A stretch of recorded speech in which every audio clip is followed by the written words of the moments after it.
Alright, I got the sim starting. Good morning. This is super early morning. 10:45 in the morning flight. What's up, Mike? What's up, Jerry? Johnny? Dude? The dude? ATC Mike? Shorts? Wingman Shorts? What's up, Delta Tango? What's up? Alright, sim is starting right now. Restarting.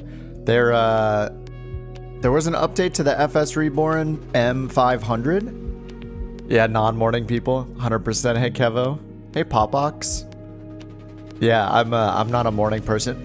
I'm not a morning person in that I just don't wake up early enough to be a morning person. You know, and by that I'm not counting the work week. But I like it when I'm up early though. In the case that I do get up really early, like if I got up at 7 a.m., I would actually enjoy it. I just don't do it. Anyway, the FS Reborn Piper M500 got some updates. I don't know if they happened yesterday because I didn't launch the sim yesterday. But I got them today, and it looks like they did a bunch of bug fixes. I pasted the release notes into Discord, just the one straight out of Microsoft Flight Sim itself. But it looks like mainly they're fixing bugs. It says they're prepping for the Xbox release. We heard on the stream from the developer last week that it would be a couple weeks until it was out for Xbox, but it was coming with sim brief, with Navigraph support. So that's pretty cool. And it looks like the main thing they added in the update was the ability to see the co-pilot. So if you have the dog or another co-pilot in there, you can, I guess, see the co-pilot and toggle it on and off. But today we're gonna do, I incorrectly labeled it as a bush flight, but technically in the sim it's called a bush trip. I want to start knocking out the bush trips partially for selfish reasons, because I haven't done like any of them at all. Every single one of them for me is 0% completed. I think I may have done a couple legs of one when the sim first released like 3 years ago. But since then, I haven't touched them. And what's nice about it is we can all do the exact same bush trip since it's in the sim for everybody. The plane's always pre-chosen for us, and so is the weather, so we'll get the same experience, you know, together. And it does work in multiplayer, which we kind of tested in the last stream briefly. So I think that these might be a little more fun than just the standard, like me looking up a route on flightsims.to and doing one of those. Those are pretty cool, but these have, you know, these are meant to be flown with text description. So you're just flying along through landmarks, and maybe I'll probably read most of each of the text in there so we can learn a little bit about the area we're flying through. And what's cool about doing these is we'll potentially get achievements in Microsoft Flight Simulator, which, you know, like it or not, it's something we can check the box somewhere. So I think that'll be pretty fun. So like if I go to my profile and I go to, I believe it's under pilot profile, there's so many achievements here. I've never tried to do any of these, as you can see. 10 out of 53. These training ones I think just happened by coincidence. But bush trip, 0 out of 26. So there's all these achievements here. And the ones that I happen to have completed are, yeah, just a coincidence that I've happened to complete them. So completing bush trips without using navigation assistance. So there is a button on the VFR pop-up map you can use to get back on track, but hopefully we won't need that. And how the bush trips work is when you go into activities, there's this whole bush trip section here. Little buried, you have to scroll for it, and you can see I have 0% completed. So I just want to simply start from the top and start with, I assume this was the first one ever put in Alaska, and it's in an X Cub, which is horrible for me because it's a tail dragger. It scares me. But compared to the one we saw last week with 2-hour legs, all of the legs here are under an hour. The first one's only 19 minutes long. And I think it'd just be, yeah, a fun change of pace. It could give us all some achievements and at least some more structure to these like bush flights, these group flights we've been doing. I think the downside to doing this, though, is joining midstream is more difficult. Like, somebody could join and load in at the airport we're at. I'm not sure if you can skip ahead. I don't think you can. Yeah, unfortunately, you can't skip ahead. You can see this continue button in the bottom right is only here when for the leg that the next leg, or I assume a completed leg, you could fly it again. So that is the downside, but either way, somebody could jump in to our closest airport and ride along. Fly along. It does save each leg, yeah. Yeah, dude. So if you, as you do them, it'll tick off each leg, so we can say tomorrow or next weekend, we can resume this by just hopping into leg 5 or leg 6 and continue the bush trip until we get check marks all the way down, and then we get the achievement for completing it. It gets marked as 100%, and then we can start on the next one. And they go all over the world, and whenever they release a world update, they release a few bush trips. So that's why, you know, in the last stream we saw these here for like Greenland and Norway. I think both of these are new. I think this is the Greenland one right here, and then we have, yeah, the Norway mainland. So I think this would be pretty fun. Hey Mino, what's up? Let's fly near Innsbruck, fly over my house in Vienna. Dude, if there's a bush trip, I assume there's probably a bush trip that goes through Vienna. Yeah, there's Vienna right here. Austria Tyrol High Mountains. So maybe we'll jump around, but by request. But for today, let's just start with number 1. You can do them as a group. We did try it last stream, so unless it was a glitch, we did see each other during the bush trip in Greenland last time. I saw everyone else, so I believe it works. And we're switching over to USA East to be a little friendlier to anyone in Europe.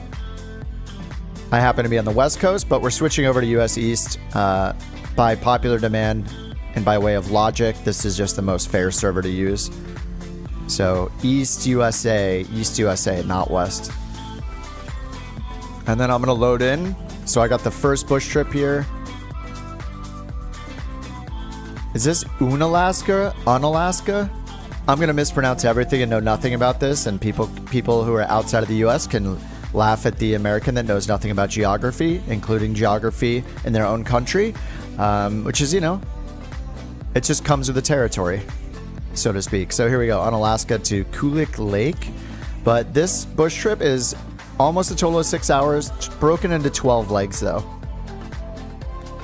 I also believe that somebody, I think it might have been Delta Tango a couple weeks back or something, told me that one of the bush trips, it was somebody in chat, one of you guys told me that the Orbex Alaska mesh is no longer necessary, and it kind of conflicts with the world updates that have happened since then. I believe it was the Alaska one, so I've uninstalled the Orbex Alaska mesh, so I'm just running just normal stock terrain and airports here. And then something you guys might want to consider doing, if you want it to be ultra pretty, is to go to options, general options. Because it's a bush trip or we're not flying, you know, into LAX or anything like that, you might want to bump up your settings a bit just so it's prettier for you while we are in these more remote areas.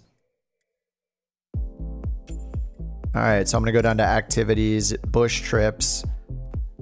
It's funny, you can't actually scroll this with your mouse wheel. Oh, you can. Okay, there we go. Just don't hit shift.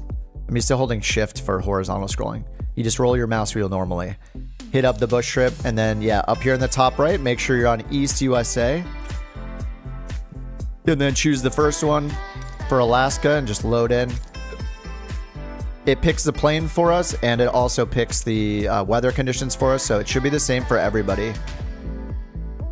And I realize I'm late to the party on these bush trips because apparently I never chase the achievements, and then I just, you know, sit there and stare at G1000 screens, so this will be a nice change of pace. Oh, Minnow's the same way, so you're almost like me, not even clicked on the bush trips menu yet. Yeah, there's so many good activities in there, like the landing challenges. I actually have a fun time doing them. I just never think about it. Every time I open the sim, it's like someone could open the sim and blindfold me, and I would just automatically click the world map and like click an airport in California and hit fly through muscle memory alone. So yeah, it's, you know, they spend a lot of time making these things and putting them in the sim, so I think it feels good to check them out and it'll give us an excuse to fly along together. And hopefully this doesn't explode in my face and not work in multiplayer, but I am pretty sure it was working in multiplayer. So we get our VFR map, so we can use this. This is kind of our cheat code, but it does not show the location of our plane, nor does it automatically center itself. So we have this little tiny VFR map, and for this one, it looks like it does not program it in to our GPS either. So this is mostly useless for us. The VFR map is nice. Just use that and compare it to where we're flying. And then we have this nav log here that's open. This did not open for me last time because I had it disabled. So if it doesn't show up for you, go up to the top menu, click this little custom toolbar gear right here. And then I wouldn't recommend using the mouse wheel because it scrolls too far at a time. Click and drag this to make sure you actually see every option here and enable the nav log. And this will bring up the bush trip nav log. And this gives you, actually once you do that, you have to click this little nav log button up here with a little compass on it. Oh, you crashed already, Delta? All right, we'll give it a few minutes. Let us know when you get back in. No rush here.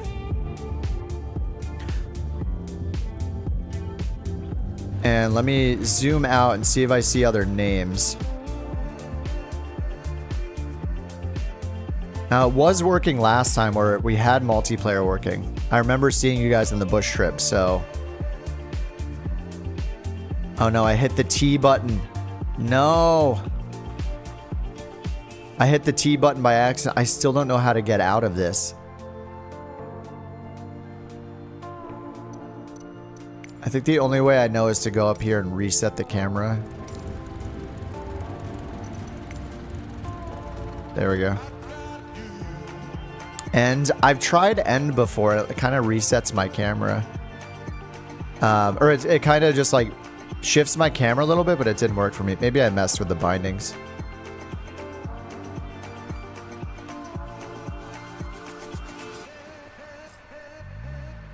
So just to test this out, I really hope that this works in multiplayer because it seemed to work last week or on Tuesday. So I'm just going to move my plane forward a little bit and see if I see anybody. You're just off the runway, East USA. No way. How did this work last week then? Oh no, it has to work. We literally tested this on Tuesday, right?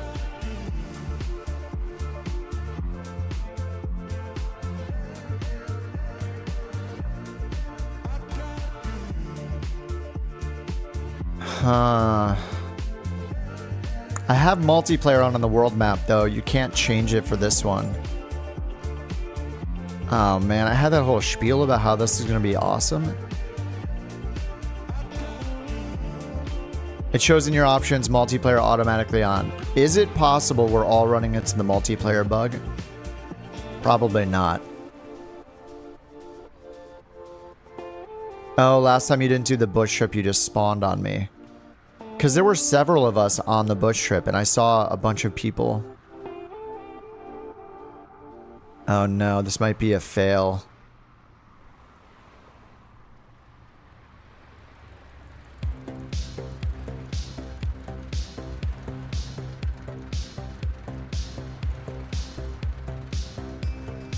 Johnny's off the runway already and says he doesn't see me.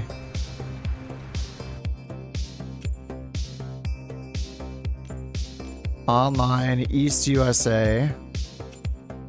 Friends are online. In bush trips, you're alone. So then it didn't... Then what happened on the last stream confused me then because I saw so many of you guys. I was like, oh, surely somebody's on the bush trip or several people are on the bush trip. Oh no. All alone. Oh no, I was... That's a bummer. Manually select the airport. Yeah, but then you won't get the bush trip achievements and stuff.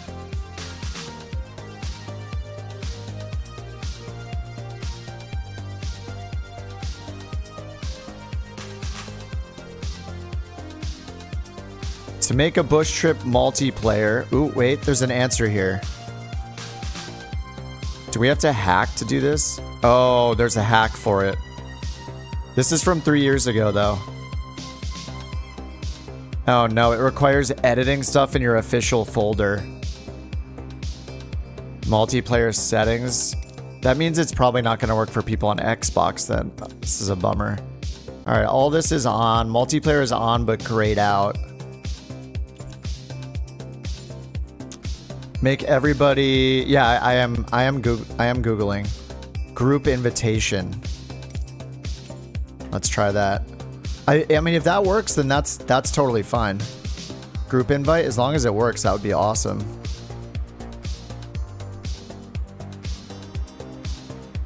I joined Mike's group. Group leader on the home page. So Mike, you're out. Let me go back to the main menu then. You saw a post that says players become visible at the second leg. Yeah, I don't want us to like hack our community folder and edit files. That sounds... Apparently the flight files for it have a multiplayer flag set to 0, and you can just change the number to a 1. You've done them and never seen anybody else. Let's try it in the group setting. I'll just load in with my car real quick. Logging back in. Okay.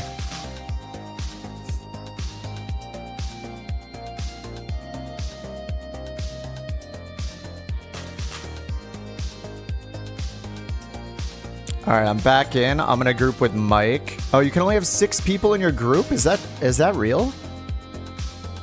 That's not gonna be good enough. Oh no, that means it turns into a thing that's not actually multiplayer. Like only 6 people.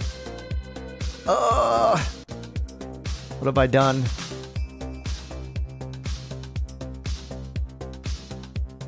The problem is there's only 6 slots in a group. So even if we did add each other and all join, it says group is 2 out of 6. You're back on the runway all alone. Yeah, I mean, even if we did it, it wouldn't we wouldn't be able to get everybody in there, you know. There'll be like 20 of us or something. All right, I might have to abandon this plan. That's a bummer. I got so excited about this because on the last stream I saw all of you and I was like, oh my god, we can do the bush trips together. This is gonna be great. Try a newer bush trip. Okay, I'm down. I'm down to give that a shot. Let's not do the Greenland one. Let's do this last one then. Let's do Norway mainland. Spitsbergen, Norway mainland. Yeah, just to see. I think that's fair. We could try another one. So I'll load into this one. Spitsbergen, Norway mainland. And then just starting from the first leg. This looks like it's in the Grand Caravan. We don't care about the achievement. We can just load the waypoints in regular multiplayer. That's true. I was hoping we could all get some achievements knocked out, though. What's up, Ian?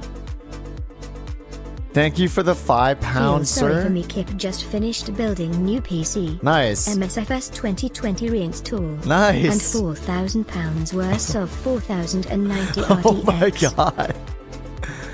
Dude, you have a machine there. 40. You got a 4090 and spent £4,000. Hey, it's gonna be worth it. I'm sure it's absolutely insane. That's awesome.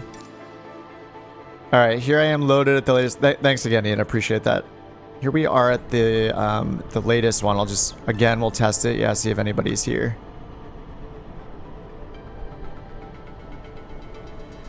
I think I have. Oh, I see Zagerman. Oh, I see you guys. Oh my God, you're right. You guys are right. Can I transfer that? Can we transfer the £5 from Ian?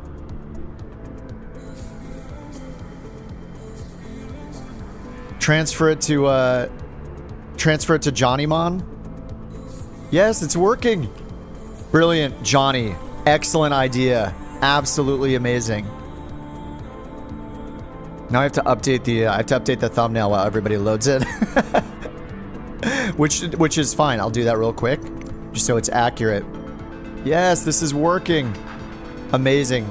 So this is the very last bush trip in the list. It's the Norway, what did it say? Spitzenberg or something like that. The newest Norway bush trip. It should be the last one in your list. Not on Alaska. We switched over. I'll load it again just so I can show you guys. But it looks like Johnny is correct and multiplayer. Oh, the order is not the same. Oh, not the same order. Okay, let me find it for you guys. It was called Norway Spitzenberg or something like Spitzenberger. I have to look up the name and mispronounce it again. Depends on what somebody has installed. Right. You have to have the world updates installed. That's true. That is true. All right, so let me go back to activities and then bush trips. It's the newest world update, the one we all just got, I believe. This one right here, Spitsbergen, Norway, mainland. I believe these two were just added because this is the new Greenland one. Yeah, the newest world update is where this one would be, which I think is probably the best one to go with because people probably delete old bush trips.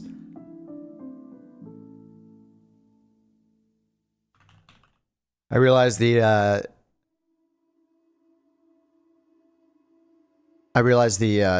organization this time around doing this for the first time is a little lacking. So, but we figured this out.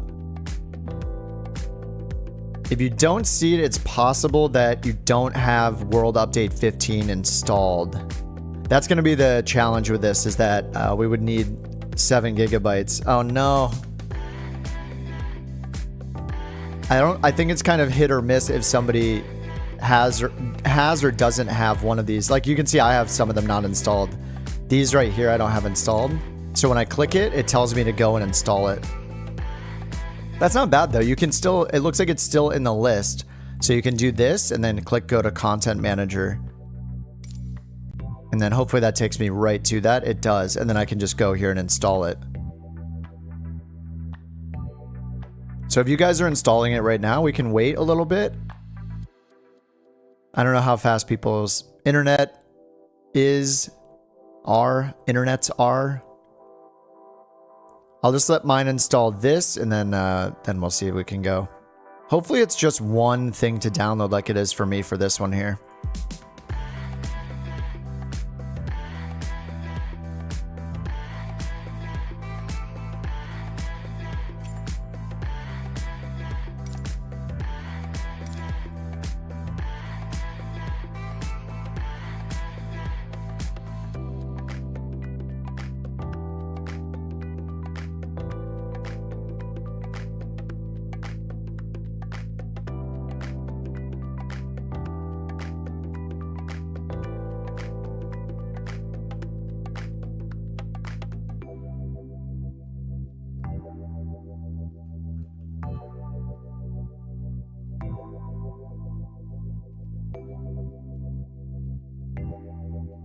Sorry for the lack of organization.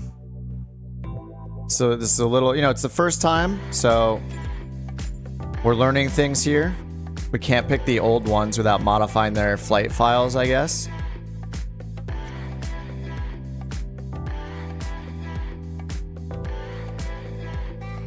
And just updating the thumbnail here. Yep, USA East.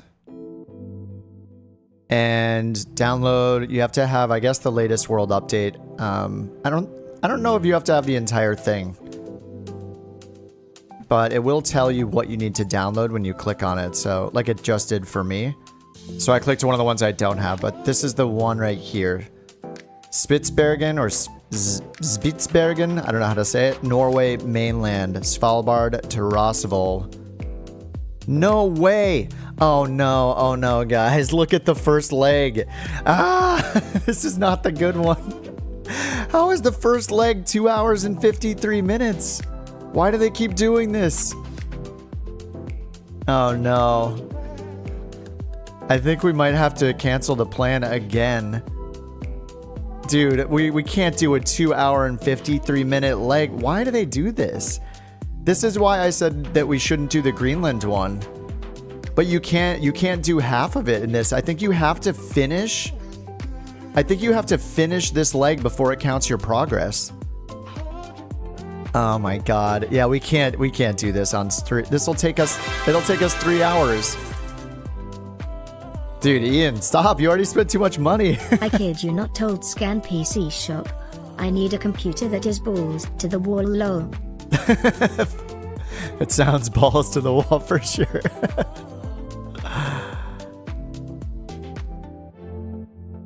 Iceland to Norway. Oh my god, yeah, we can't do this one either. I just updated the thumbnail. All right, is there another Norway one that can save the thumbnail?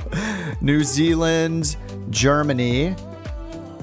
These are California, US, Vienna. I know that Schwartz wants to do the Vienna one. Look, it's in a Grand Caravan. Here's another Norway one. Oslo to Sorkjesen. We have another Norway one. But will multiplayer work? We don't know. The first leg is 45 minutes. That's not bad. We can do 2 or 3 legs of this one. And with the world update, you know, with the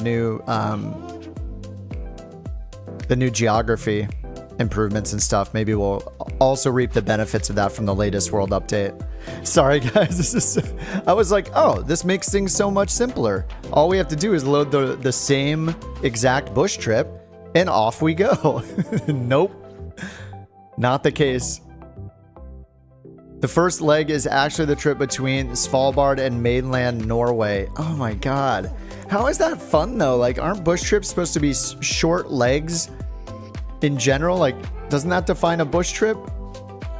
Small plains, small airfields, small hops, and the first hop is a 3-hour leg across the ocean or whatever. Like, oh man, trial and error. Yeah. Well, we'll have to see if multiplayer works for this one. So we have thanks for beta testing with me, guys. This one's also in the Bonanza G36, so this is a plane I don't know very well. I'm sure it'll be fine. You got the Norway one. Sorry, Jerry, we're switching. So the newest Norway one, the first leg is almost 3 hours. This one looks much more reasonable though, assuming multiplayer works when we load in. So this one is the Discover Norway bush trip. Sorry, guys. Sorry for the back and forth. This one's just called Discover Norway right here. It's got the Bonanza, and as you can see, it says 0% completed. Another CTD loading. No way. That's so random. Do you think it's some of the airports you own? It's like breaking when it's trying to just load in the sim and load the world map, Delta? Because I've had marketplace purchases break my sim before as well. This bush trip's from World Update 5. Okay. Yeah, when you click on it, actually, I'm gonna load in and hopefully see somebody else in here. But when you click on it, it'll let you know what to download. Yeah, this is turning into kind of a disaster. It's weird. The other way seems easier because everyone can load in to anywhere in the world regardless of what they have downloaded. Okay, Johnny, you're in. All right, let's see how this works. I mean, this looks much better. It doesn't look like we're crossing the entire ocean. And we'll just see if multiplayer works. If multiplayer does not show... Oh, my sim just crashed. All right. Yeah, I was just thinking that, Delta. Like, it's time to just grab another, just grab a regular flight plan from, like, World Flights as usual. Yeah, I just got a crash, so... Apparently, Delta's not the only one. You don't think it works in multiplayer? Oh, man. Alright, I think we might have to cancel this idea then. I'm gonna have to abandon the idea of doing the bush trips together. Yeah, it's not meant to be. I agree with Popbox. Yeah, they're not with us. Yeah. Alright, let's just do a normal one. Let's do one as usual. I'll bring in World Tour Flights. Do I want your Norway flight? Sure. Is it a flight plan file that I can load in, Delta? Sorry, guys. What a bummer. That's how things normally work out, right? Like, oh, this seems like such an easy, simple thing to do. Everybody just clicks the same bush flight. We click the button and we fly it together. Wrong. Big fail.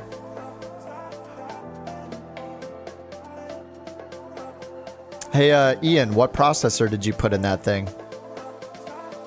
Did you get the new AMD processor?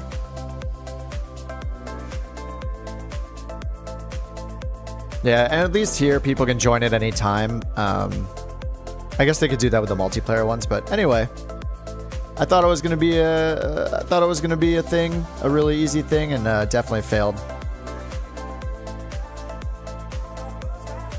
Put 2 in the group flights channel. Oh, awesome. Norway to Sweden. Which one do you think's better, Delta? What do you think's more bush style, like more visual stuff? You have the bridges and views one. That one sounds like it might be the way to go.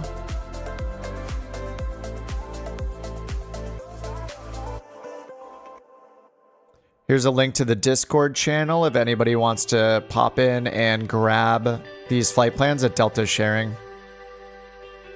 You're going to flesh them out with narrator copy, etc. Oh, no, that's fine. That's fine. We're in it for the visuals and the screenshots, you know? One's very short, the other's quite long. Okay, I'll load it into the world map and we'll see what we got going on. Hey, Josh, what's up? Flights to see the new items from World Update 15. Okay, cool. Yeah, sounds good. I mean, to me, it doesn't even matter like where we're flying, how long the flight is. It's just really fun flying in multiplayer with you guys, regardless of where we are. So, you just landed at LAX. Oh, in real life? Or in real life? Or no? Okay, in the sim. Change over so you can fly. Yep, we're on USA East. I was like, I can see you from here. Not really.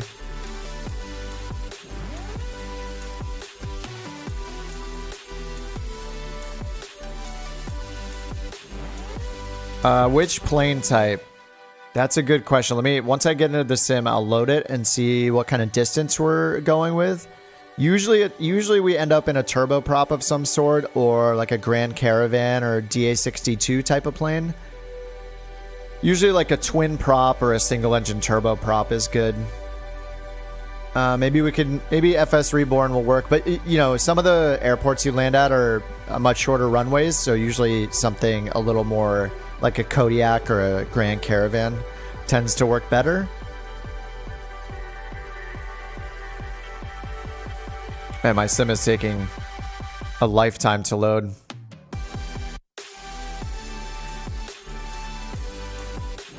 What's up, Deuce? You're asking the questions that we just found the answers to the last 15 minutes, which is, can a bush trip be played online with friends? So we loaded into the first one and didn't see each other. Then we loaded into the newest one in Norway and we did see each other. But the issue with the newest bush trip is the first leg of it, the Norway one, and same with the Greenland one. The first legs are 2 to 3 hours long for the first leg. So that did not sound fun. In theory, it seems like some bush trips, yes, we could do them together. In multiplayer, the newer ones especially. But the issue is the newest one had a really, really long first leg that would not be very fun for us to do on stream for 3 hours, in my opinion. So, and it also doesn't save your progress. Like, it's so risky flying a bush trip that has a 2 to 3 hour leg. Because if you don't fly that leg properly and land at the correct destination, it doesn't count your progress. So you could just waste 2 to 3 hours of time for one leg, instead of having a checkpoint every, 15 to 30 minutes or something like that, like a lot of them do. Wow, that took absolutely forever. I'm finally in. Now I'm worried that Navigraph is going to mess up importing these flight plans that Delta shared with us, just because Navigraph does that. So I'm going to load in the first one. Oh no, it's doing it. Navigraph. This is 100% a Navigraph problem. As soon as I remove Navigraph... Oh, this looks awesome, actually. I assume it's going to go, yeah, all along these waypoints. Through here, out to here, or something like that. Or it looks like it goes up this way and then down. Norway to Sweden, 2 airports. So that's probably this one. Let me load the other one, even though it'll mess up the loading. This one is the bridges and views one. Oh, it looks like there's just like 2 waypoints in. Actually, let's see. Oh no, there are a bunch of waypoints in. Oh wow, you put a lot of waypoints. What? Or is this just a bug? Or did you put in this many waypoints? Well, either way, unfortunately, I'm going to have to remove Navigraph real quick and restart the sim again. This has been an eventful stream so far. I'm sure you guys are thoroughly enjoying yourselves. Pop-Up says to update the Navigraph. Yeah, I have it updated to the latest AirAct cycle, but it never works for me with loading the flight plans. You have to, at least I do, I have to remove the entire Navigraph AirAct data in order for any flight plan imports on the world map to work, unfortunately. Oh, those are actually all the waypoints? Holy crap, dude. It is a lot of custom waypoints. Hey, that means autopilot will work great, thanks. Actually, joking aside, autopilot is so fun for group flights just because it gives you a chance to take photos, like take screenshots and stuff. So I'm actually a big fan when there are detailed waypoints. So you can turn on autopilot, turn on nav mode, and then pop out of the plane and take your time setting up like really nice screenshots and stuff like that. I think that's really one big advantage of using the autopilot for sure.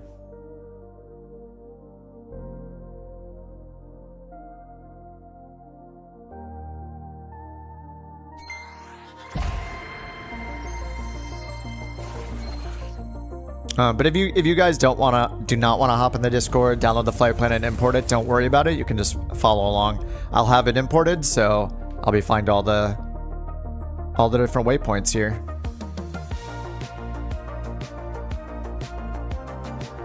I added some more synthwave sounding music to the playlist. This is definitely my style. Since the anybody any 80s and 90s, 80s especially people in here, you know. It's the nostalgia. Can't get away from it. This is the sound of many of our youths. Hey Johnny, I'm on PC, but we'll be able to see ourselves in multiplayer between Xbox and PC. Just make sure you have. I'll go over the settings. We just have to make sure you're on USA East and that you chose all players in the flight conditions section. But I'll show you that real quick. Which plane are we feeling? I feel like, in general, when we do these, I feel like something like the Kodiak DA62, a 208B Grand Caravan, planes like that, they like top out at like 150 to 170 knots are usually pretty good. Because we might end up at small airports. So if you're flying something like a TBM, it might be a little bit tricky, but you could. But I feel like twin engine props and slower single engine turbines are pretty good. But you know, what's nice is you can kind of fly whatever you want. You might have to fly a little slower than normal. And if you're in a much slower plane, you could just use time acceleration to catch up. And we usually will, you know, we'll make pit stops and regroup at different airports along the way. Delta says he focused on lighthouses and bridges. It's a shame we don't have a really fast seaplane. Could float up to the lighthouses. Yeah, what is the fastest seaplane? Probably like the Kodiak floats is pretty fast. Time estimates in chat were floated the 172 float. Okay. I kind of want to fly the M500. M500 is also a pretty good one too. Though I think it can go up to like more closer to 200 knots. Kind of like the TBM is. Remind us how to speed up the sim. Yeah, I had to set custom shortcuts for it. So I set mine to Control minus and Control plus on my keyboard. This is probably more difficult for someone on an Xbox because you have limited controls, limited combinations you can set. Yeah, I feel like the 500 can be slow enough. Circle and do loops, yeah. I'll probably go with like the 208, maybe the Analog Caravan or something like that, classic. R and plus or minus. Oh, is that the default, Josh? I actually remember that R was the shortcut by default, so I would press R on my keyboard and nothing would happen. So you're saying you hold R and then hit plus and minus? While holding R. Got it. I did not know that. I set mine by default, or I set mine custom. That's cool. Today I learned.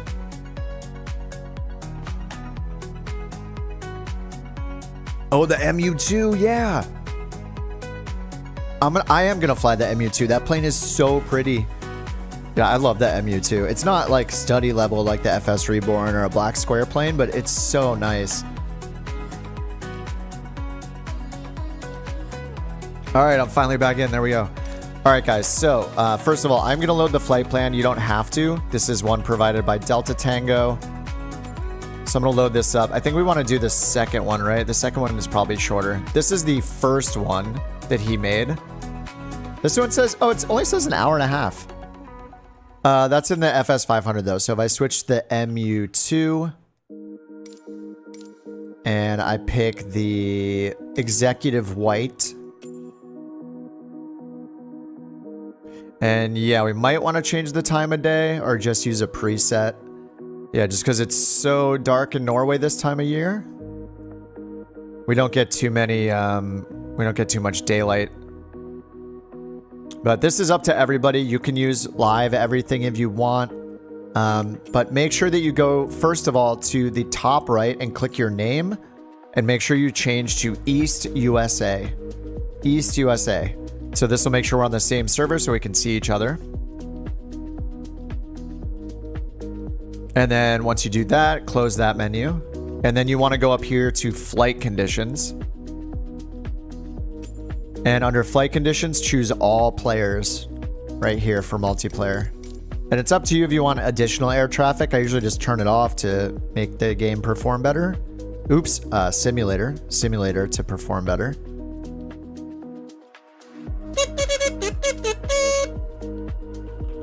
Thanks, Dave. Sorry, I'm updating the stream title yet again because of the failures. Welcome, Dave. Thanks so much. Somebody send him his carton of candy cigarettes, which must be smoked at all times. All passengers you take must also be smoking at all times, and you need to get some sort of hammer or chisel and destroy any no smoking signs, no smoking buttons, switches, dials in every aircraft you own.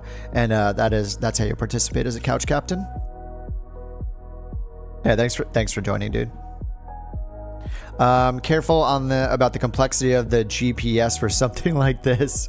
Yeah, it does. I mean, it'll hopefully work fine with the 530, so we'll see how it goes. This one looks good to me, so let's just do, or let me check the second one real quick, just to compare. This one is 43 minutes, and oh yeah, it's all custom waypoints, right? I think the first one has. Let me see if you had airports to stop at in here. Okay, there aren't airports to stop at, but we do have some along the way. So I'm going to modify this. Can I add... Let's see. I just need to set a arrival. Yeah, ESNQ. This is the arrival already. Now, along the way... Oh, it does have these as waypoints. Oh, okay. It's just showing the name. I see. It's showing the name of the airport up here instead of the actual code of the airport. That's what's confusing me. All right, sweet. So we're starting at ENLK. I'm going to pin this stuff in chat.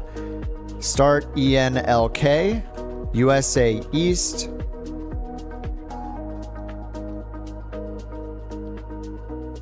I'll just pin that up there. There we go. All right, and then yeah, so what Delta is suggesting is because in the winter in Norway there's not much sunlight, you might want to go up to flight conditions and use custom weather and time. You could also do this once you get in the sim, but you might want to pull the date back to looks like June or July to get the most sun, and then change your time of day as well. So it's up to you. You could also. I think you could also do a preset like this if you want a preset weather and then choose the day. But I like to just leave it on custom and then tick live weather and just change the time of day. So I'm doing in the early morning, about 8 a.m., June 11th. So I just tick it back to June or July and you'll be good. So you'll get some light the whole time. And again, make sure you have all players selected up here. You're not going to be able to see everybody. All players means that regardless of what settings someone has, time of day or weather settings, you'll be able to see them. All right, MU2, and it's starting at a gate here. So I'm going to choose a different gate. And we'll just hit fly. I'm flying the MU2, and yeah, we're going to tour a bit of Norway, courtesy of Delta Tango's flight plan. And if you want to download the flight plan file, it's probably a little late now, but it is in the Discord, which is linked to the video description. Delta pasted it in the group flights channel there. But I'm going to be following the different waypoints, so all you have to do is follow me and anyone else who hasn't programmed in. We'll finally get going. It's been almost an hour. It's been 52 minutes and we haven't even taken off yet. So I'm sorry, guys. That was a big fail. I was so excited about it. I'm like, wow, this is going to be so much easier than figuring out where to go each time, and we can check some boxes in the sim. And that was definitely not the case. All right, I'm going to go here and go to settings and get it ready for takeoff config. So this is a quick start in this plane. Or not.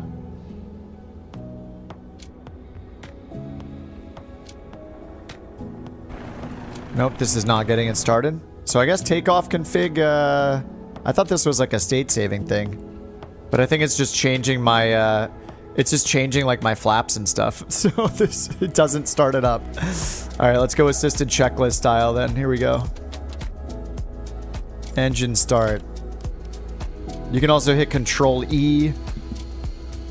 This is, this kind of flight and stream is not about realism. It's just about flying along together to different points, taking a look at things, being in a cool group setting together, taking cool screenshots. You can do silly stuff. You can fly an Airbus. It doesn't matter. Just have a good time with it. We're not on VAT Sim. We're not following SIDS and stars. We're just hanging out, you know? No pressure to do anything realistic. That said, you might want to go up here to general options. Go to assistance options and turn off damage. Is not a bad idea. Just in case you do some crazy stuff. Crash damage. Looks like I already had it off from the last one. I have aircraft stress damage on though. What's up, Loris? Thanks. Appreciate that. Welcome to the stream. If you want to fly along, we're at ENLK. We're following a flight plan from Delta Tango, who's in the chat, and it'll take like an hour and a half to 2 hours, mattering how long we stop.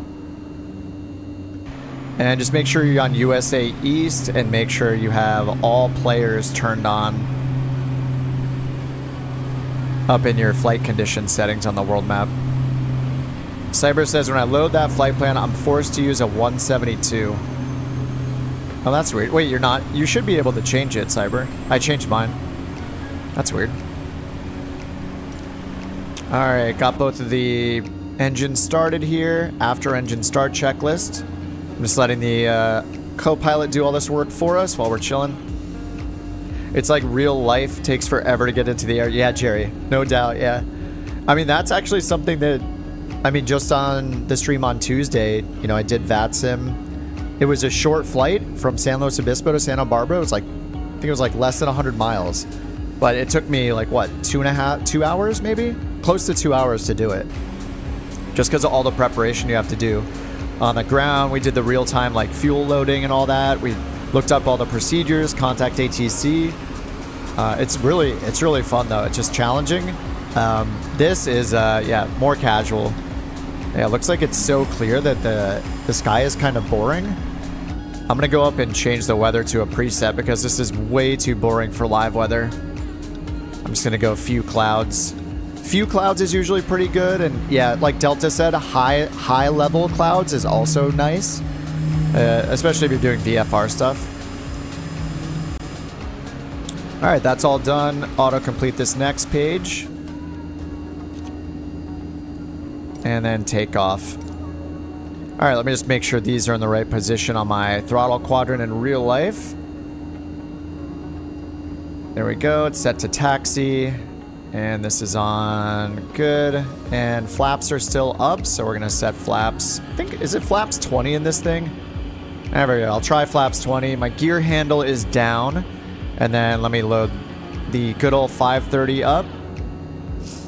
The autopilot in this thing is pretty limited, so I'll probably just end up hand flying along these waypoints here. Delta says the first 4 waypoints are sightseeing details.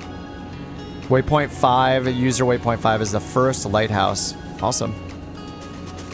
Shout out to Delta. Thanks for sending this along last minute. There was no plan for him to do this. He's just like, I'll save the day. I'll save the day with my custom flight plan that I made. Here you go. Look at this thing. This is awesome. Thank you so much, dude. Appreciate you. All right, looks like when we take off, yeah, we're gonna head east to our first waypoint. All right, let's get this thing moving. Parking brake is off. Feet up on the pedals because I'm gonna need the braking. I'm gonna follow you guys over to this runway.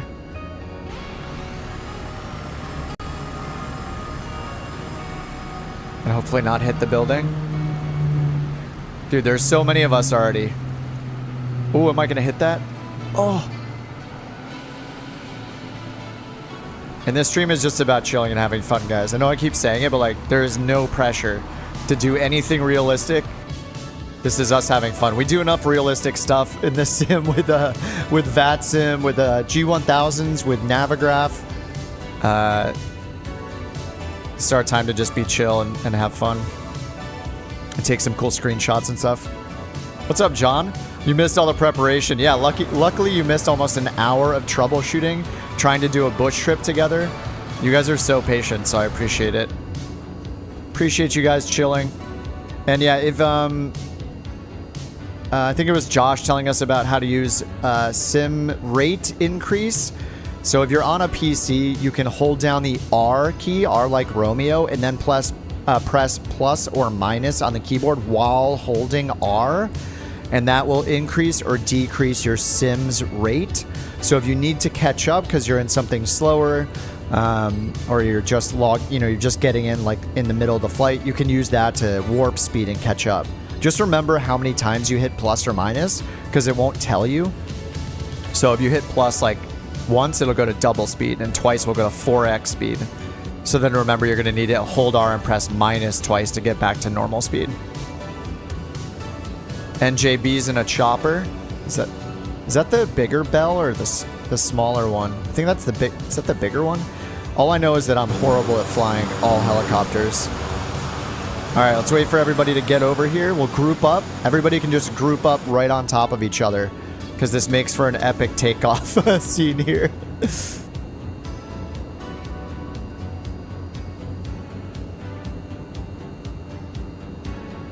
There's so many of us already. Let's go! Oh, it's the baby bell. I mean, they all look cool and impressive to me. Oh yeah, that's the baby. This is the baby bell? Oh, this is the bigger one as far as... There's like the little, what is it, the G2 or something? This is the larger one, I think, of the two that are stock. Because the other one doesn't even have like a passenger area in the back like this. All right, let's see what kind of planes we got. Is that... Okay, we got a lot of MU2s. Is this the Piper? No, this is... what is this? This is a Grand Caravan? Looks like maybe a Grand Caravan. We got a Kodiak, another couple Grand Caravans. I'm in the MU2. We got someone in the M500 right here. This is probably Delta Tango. It's gotta be. And then it looks like we got a Baron maybe in the front. Oh, that's Mike in the M500. All right, looks like we're good. Let's get it. And then once we take off, we're gonna turn around and go to the west. Make sure your fuel conditions. If you're flying the MU2, make sure your props fully forward.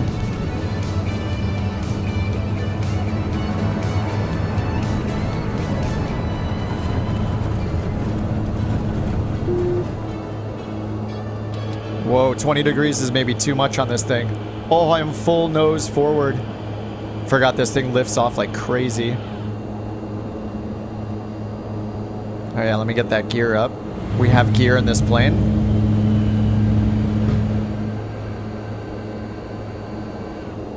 All right, we're gonna want to turn around and go to the, go to the west.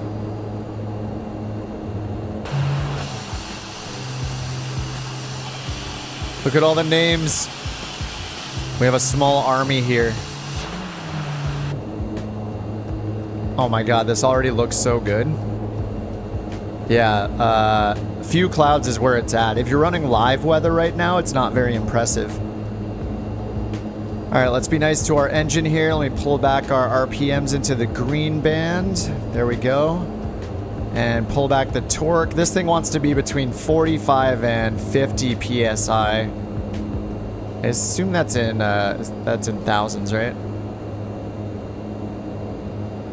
All right, I'll trim that down a little bit. All right, so this is a flight plan put together by Delta Tango. And it goes by bridges and lighthouses. So he said that waypoint 5 is going to be our first lighthouse. Thanks again, Delta. Thanks so much, dude. Saving the stream today. Yep, East USA this time, Dave. Oh, you're on the beta. Got it, got it. Yeah, the beta is supposedly on a different server regardless of if you're... it is on a US East server, but I guess separate from the non-beta server. All right, I'm going to do a quick 360 here to catch us up. Just to group us up a little bit. Let's watch my standard rate turn practice here. Coordinating these turns. Step on the ball. This plane does require a little bit of coordination on the turns with the rudders, which I can't say for most planes in the sim. A lot of them just don't seem to care if you touch their rudders at all on a turn. I think I can go a little more. There's 30 degrees in the heading indicator. Little back pressure, little right rudder. Little external camera. Dude, this looks so good already. I have my terrain level of detail set to 200. I'm sure it looks even better if you set it up to like 300 or 400. I have pretty much everything on ultra right now, but I pulled the terrain level of detail and I think maybe the object level of detail back a little bit.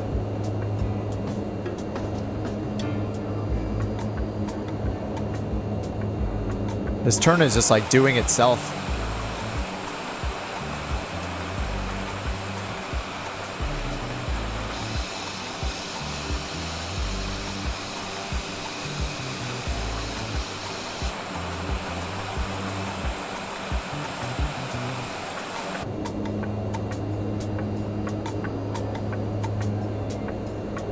All right, let's check our gauges here. Where's my speed at?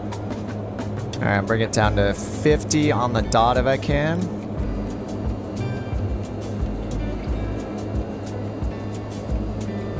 All right, and our course is due west here, a little south of west it looks like.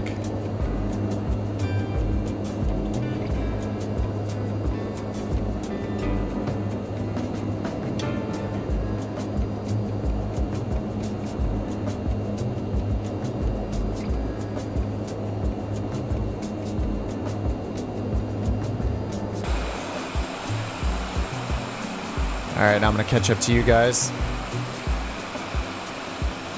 Yeah, they did such a good job with, like, I feel like the terrain looks so good. I know Denmark is supposed to be the most accurate terrain that was provided for the update, but the Nordics also all got an update.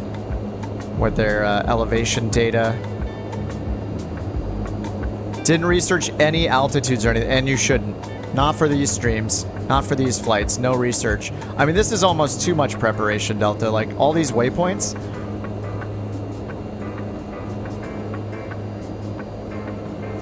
Oh man, it looks so good. Yeah, the low level or few clouds is pretty nice, but it's definitely encroaching on our VFR ability here. But it just looks so good. You gotta have some clouds on. Remember that I just like sightseeing. That's true. You just like sightseeing and perfecting flying airliners and using VATSIM. Just those two things. They're pretty much the same level of advanced flight simming. Just those two things.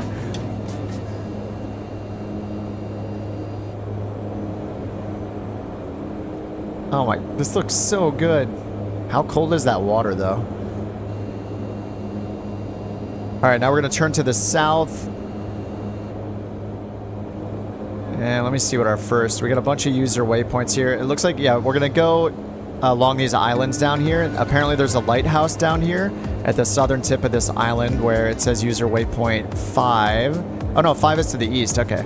That's not until we go east, my bad. We're just touring these islands here.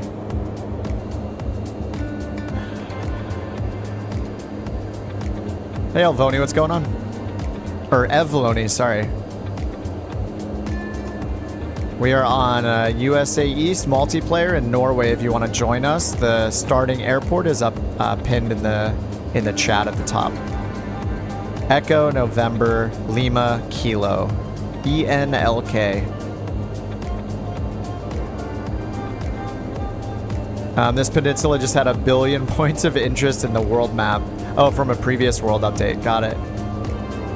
Yeah, this is a good type of flight to turn on POIs.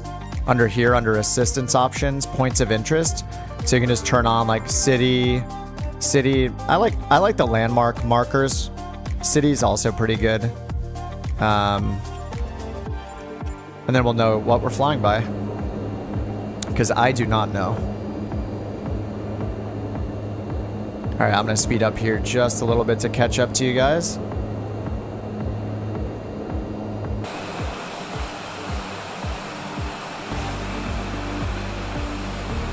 Man, I love how this plane looks. I do want to use the MU2 on VATSIM at some point. I wonder if they'll be weirded out by this plane on VATSIM.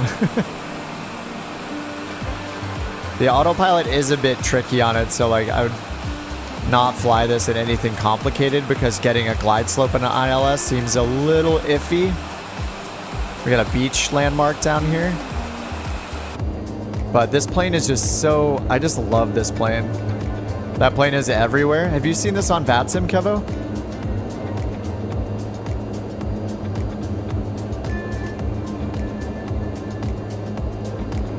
Plane is badass looking. I love this plane. I mean, this is on Xbox and PC. It's in the marketplace. It's the Mitsubishi MU2. I think it's gorgeous. It's really fun to fly. It's all like steam gauge, and you can put a 530 in it if you want. I think the one downside to it is the autopilot capability is pretty limited. I did do one ILS landing with it, and I believe one time I did it, it captured the glide slope for the ILS. So it's a little, yeah, it's a little lacking in technology as you'd expect compared to some of the other planes. Yeah, these beaches look amazing.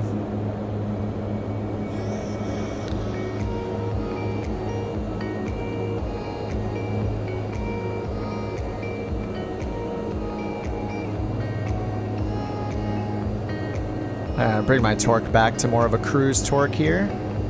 Like a 47 or so PSI.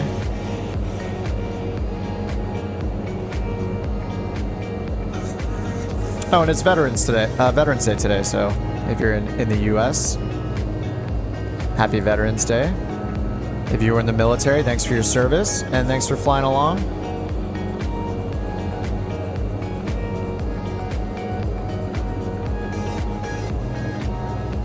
You want to join somewhere? What's up, Luke? Yeah, you can join. I have the airport we took off from is pinned in the chat. We're on USA East. And you could probably catch up to us if you join from there because we're touring this like peninsula down here first.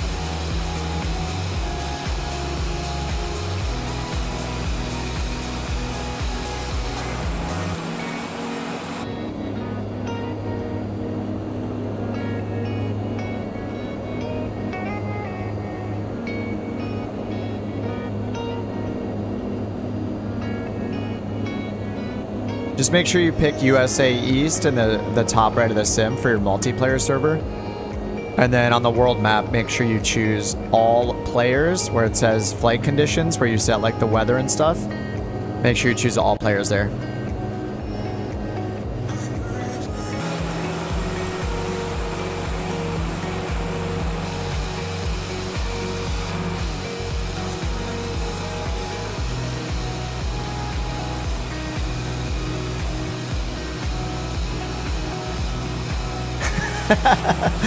Are we rocking wings at the same time?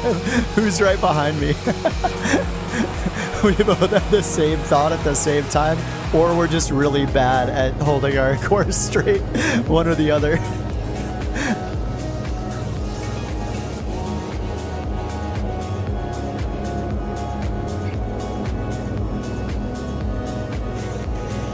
What's up, Soul?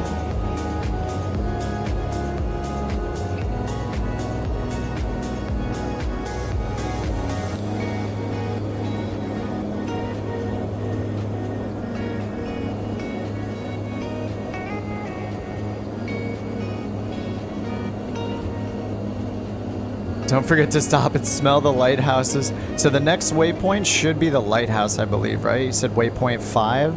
Oh no, 2 waypoints from now should be the lighthouse.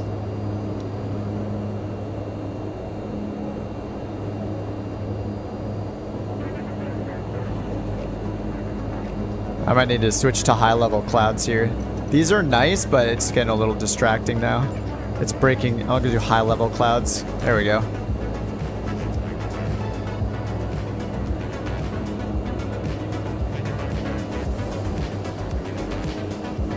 What's up, Steph? Can someone help Steph when accelerate on the ground with the black square TBM, the rudder block? Oh, the rudder blocks. When your flight idle, everything works. Oh, we're getting some up and down, I guess updrafts here from the cliffs. A little bumpy. I'll make a couple like S turns out here. Oh yeah, it's a little windy over here to this side. So when you accelerate, so the TBM, so the 850 then, TBM 850. When you accelerate on the ground the rudder blocks. You mean you can't use the rudder pedals? Like are you trying to use them to steer? Yeah, the turbulence, like the downdrafts near the mountains. Yeah, it's awesome. Kind of always catches me by surprise because I don't expect it to. I just don't expect it. Just like wake from other planes, I like never expect it.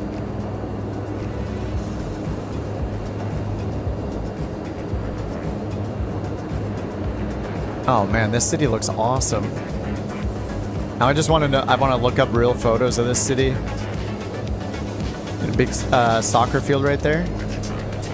Or football field, I guess I should say.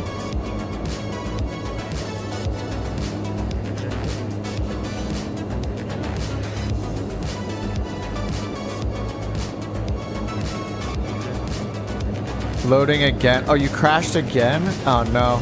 Well, we're on our way. We're kind of on our way back from where we started from, so should be able to catch up. No issues for ages. Hope it's the world update, not the Phoenix. Yeah, I have the Phoenix still loaded into my sim. I haven't loaded the actual plane. But,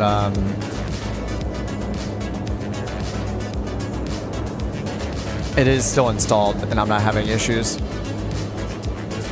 All of the add-ons out. You could try turning off Bing Bing Maps and photogrammetry and see if that fixes it. That's always my like go-to suggestion, because one time a long time ago that worked for me when I was having just weird issues.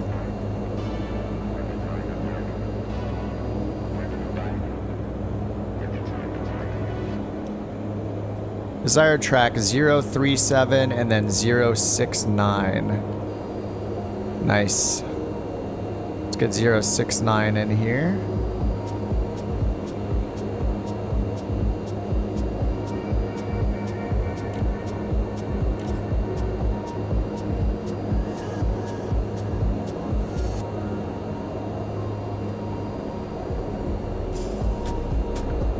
A little off on my GPS. Let me fix this. Actually, how far away from this waypoint? 1.5 nautical miles. All right, maybe it'll auto sequence us. Make sure I get close enough to the waypoint. Steph's asking for help with the TBM 850. He says, if the thrust lever is in flight idle, the rudders work. But when he adds power, the rudder gets stuck. That is so weird. And that only happens in the 850? It doesn't happen in any other plane? Is it maybe transitioning from using rudder to using the nose wheel steering axis?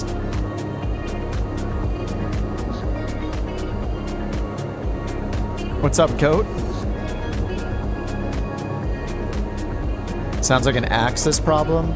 Yeah, it sounds like there's some kind of double binding happening or something. The bound rudder axis, same as throttle axis by mistake. Yeah, it sounds like you have, something bound twice.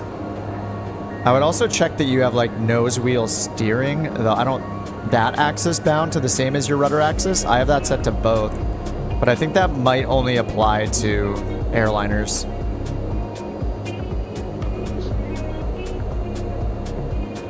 Yeah, what you can do, Steph, to do that, if you go into your control options, make sure you choose your right device. So if I choose my throttle quadrant, do this search by input thing right here, and then wiggle your throttle, and then it'll show you what it's bound to.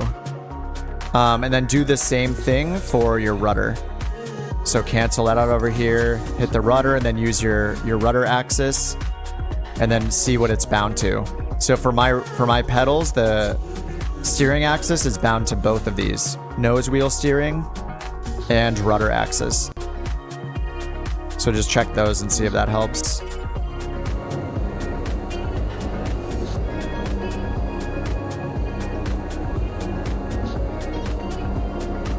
Yeah, who's in the FA-18? Is that... I don't think that's Schwartz. Schwartz said he was going to fly like a slower plane today. Oops, my torque got pulled way back in testing that. I'll get it back up to cruise here.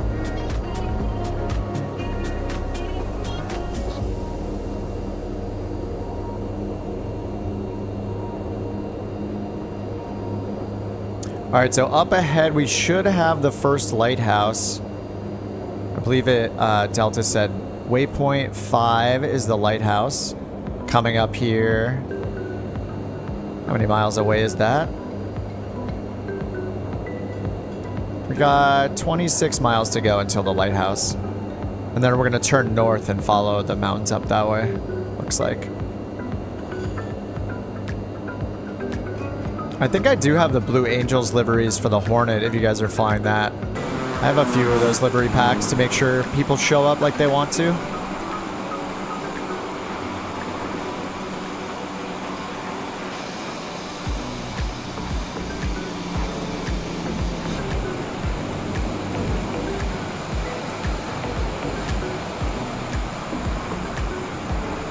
Oh, it's Bungie in the Hornet, it looks like.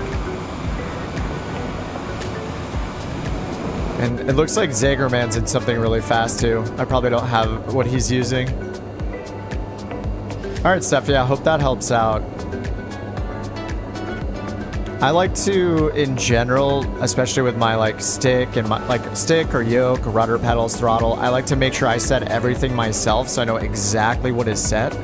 Like, it's also possible that there are some defaults that were set that you're not aware of that are conflicting with other things. So just, yeah, go through and just kind of investigate your axes and see if there are any conflicts there. Oh, you switched to the King Air. The Kodiak's too slow. That's my speed. The Kodiak's my speed. What are you saying?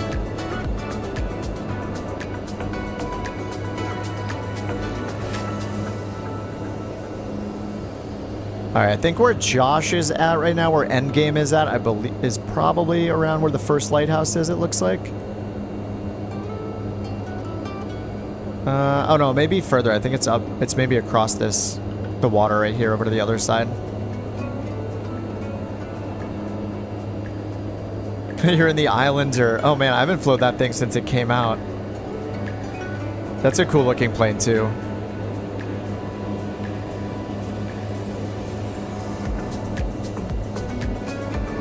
I know we got another city landmark down here, and then yeah, it looks like we cross the water here, and then we'll be at the lighthouse, and then we'll turn to the north, and then actually we have our first airport to land at. ENSH is the first airport.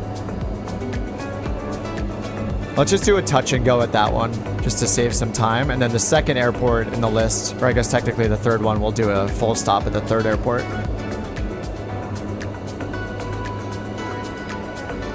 I think this waypoint right out here, or maybe it's a little further than that, around this area is where the lighthouse looks to be.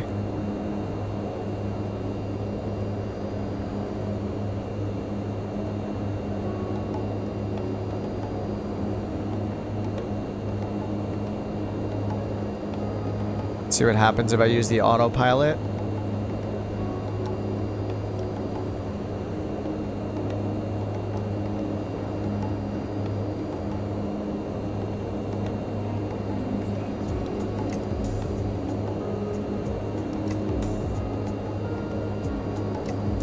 I can zoom in down here. All right, 16 nautical miles until the lighthouse, and then we land. We can do a touch and go, or you guys can just fly by. It's up to you. We're not going to do a full stop at this airport. We'll do a full stop at the one after this. But we're going to fly over ENSH.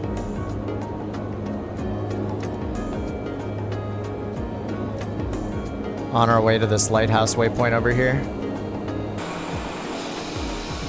Oh my god, there's so many of you guys.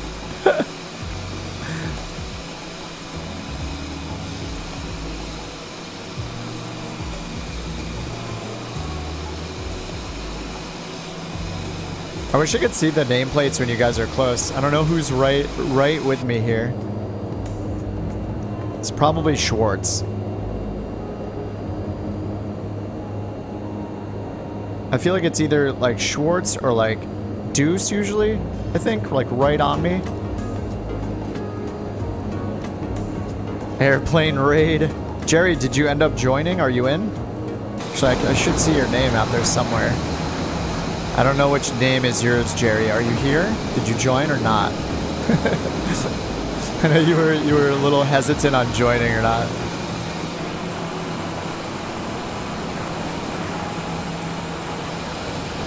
What livery do we have on the Hornet here?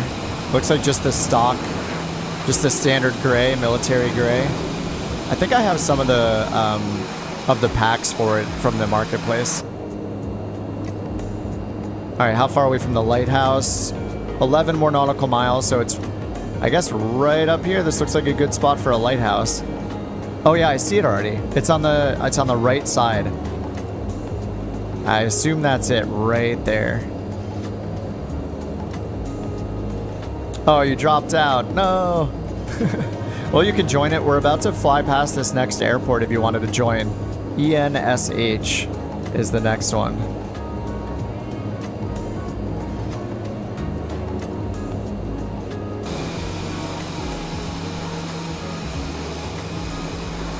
I see my Airbnb. What's up, Drake? Real life pilots love the Islander.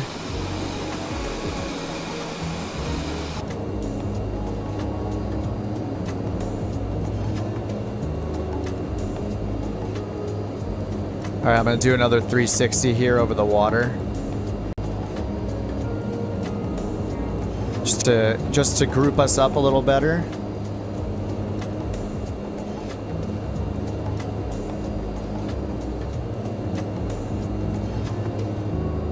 the autopilot 360, the best 360 you can do.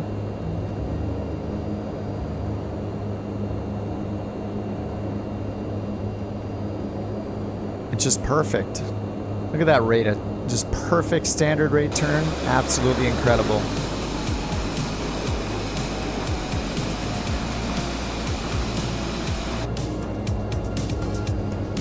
Just gotta keep turning it. There we go.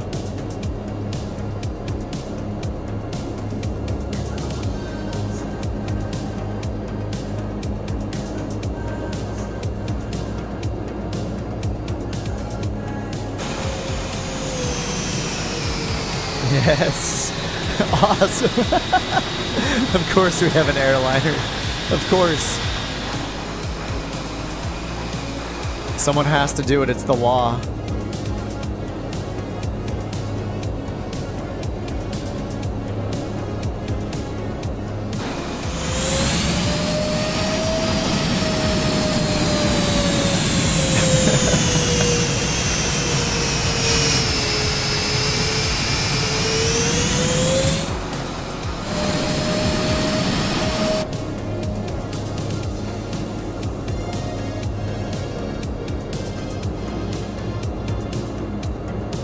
Alright, to the lighthouse we go. Delta says, I recommend using the map linked in the group flights to help identify points on the trip. Oh man. We have a supplemental map?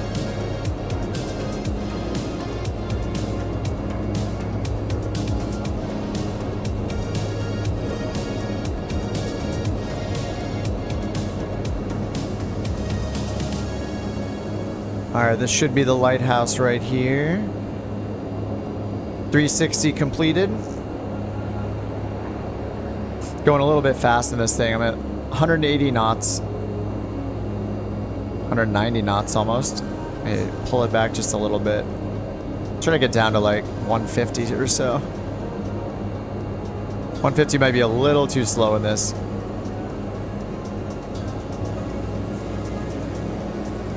There we go. 170. 172 is a little too slow. Jerry, I would try the Grand Caravan. It's not very intimidating. It's easy to fly. It'll just feel like a beefier 172. That'll get you a little more speed. It's actually like, I would say easier to fly than the 172. Just because you don't have to worry about mixture. Just set the fuel condition of the prop all the way forward and just use the throttle and you're good to go. It's also fixed landing gear. You don't have to worry about gear.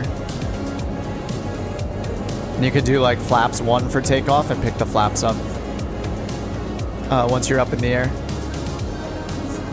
All right, let me get this autopilot off. Let's get down and check out this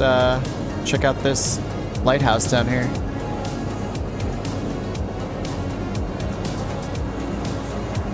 Delta says, my kid found this map online a couple years ago. Updated with all of the updates. Wait, I see, what am I looking at? Oh, the points of interest in Microsoft Flight Sim updated to world. Oh, wow, okay. Damn, 1.4 million views?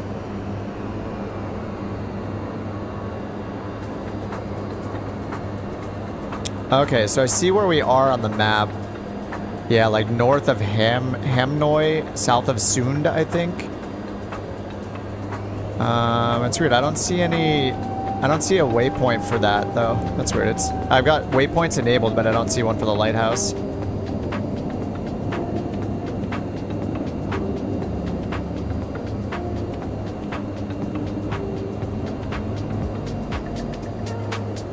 Here we go, the Skrova Lighthouse.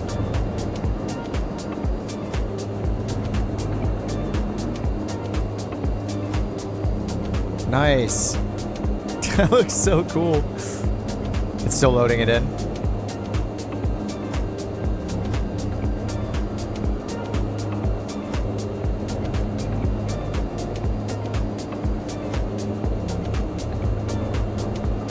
Awesome. I don't know the last time I've flown past a lighthouse in Flight Sim. All right, now we're turning to the north, and there is an airport here. So if you want to do a touch and go, you can, or you can just overfly the field. Up to you. No full stop this time. But there should be an airport right over here, 5 miles away. Must be like right around this corner. Oh, is that it right there where Endgame's at? Yeah, there it is. Right where Josh is at. If you guys see Endgame, that's where the field is.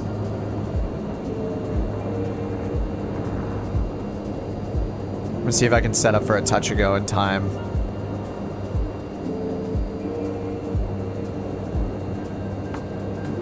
If I can slow down enough.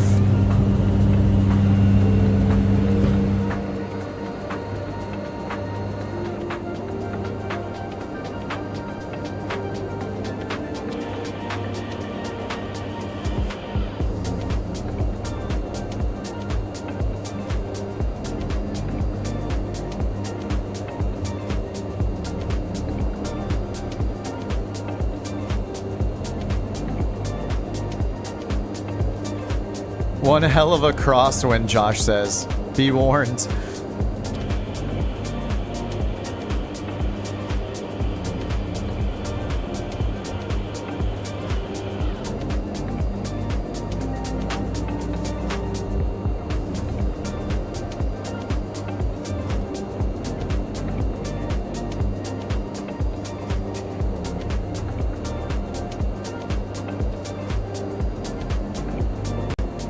Oh, there's a whole approach lighting system on this too.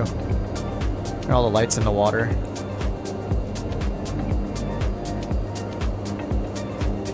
Remember, if you do a touch and go, remember to pick your flaps back up to takeoff position once you touch down, if you need to bring them up a notch.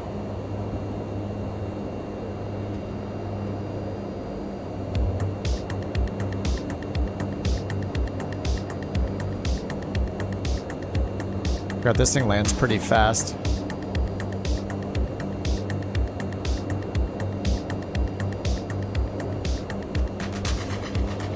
Ooh.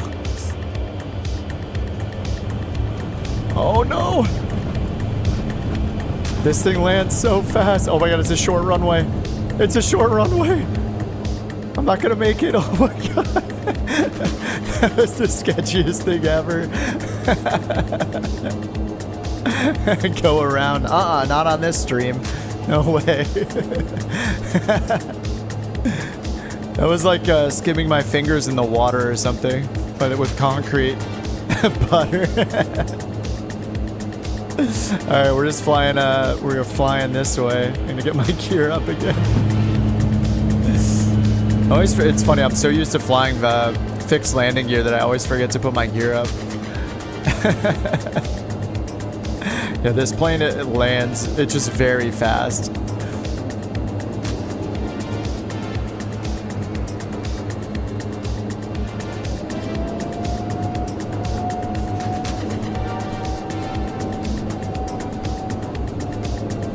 All right, got my prop back in the green.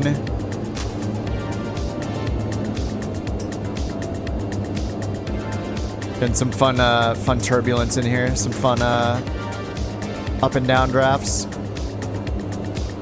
Half the tires on the runway.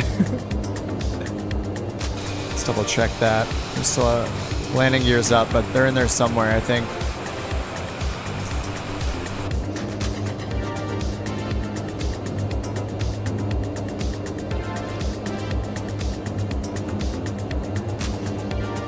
Oh, looks like we're turning right into this valley here.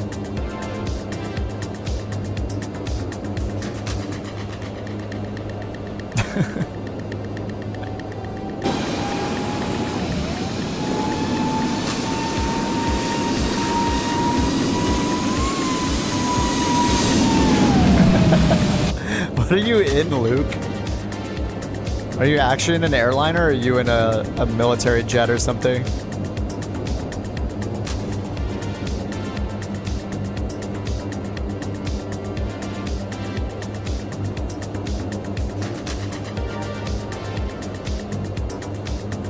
Fun fact, a pound of rubber comes off each wheel when landing. Oh yeah.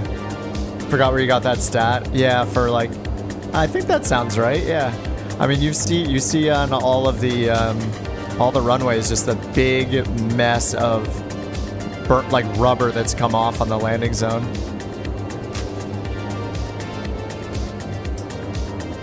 I don't know if that's. I think that is in the sim by default on the runways. That it shows those markings, but I think they're much more realistic looking and exaggerated kind of on the. If you get any of those airport graphics or runway graphics enhancements. Quarter-mile racing track. Yeah, that runway was very short.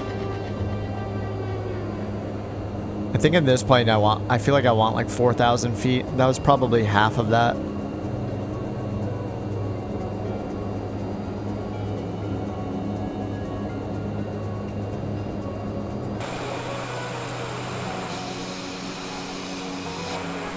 All right, I'm gonna do another 360 over this part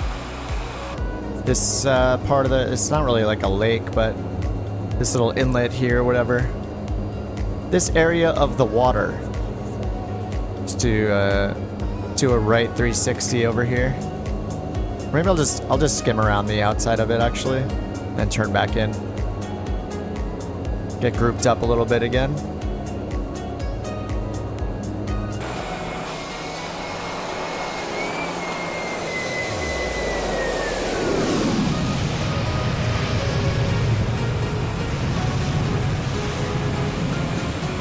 Oh, you're in an F-35. So there's no way that it's an airliner. Way too agile.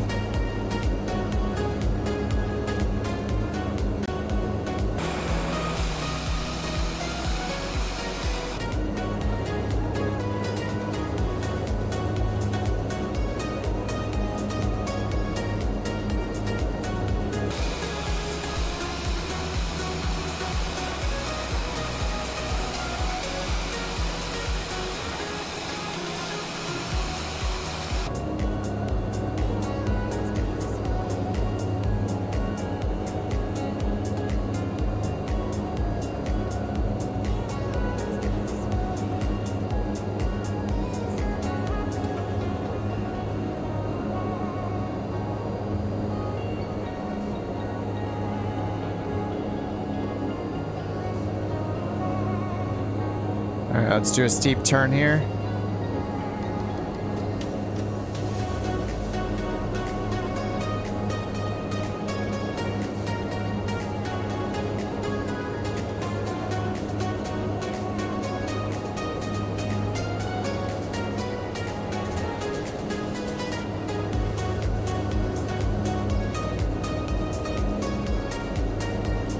All right, I'll check where the next airport is, but we'll do a full stop at the next airport.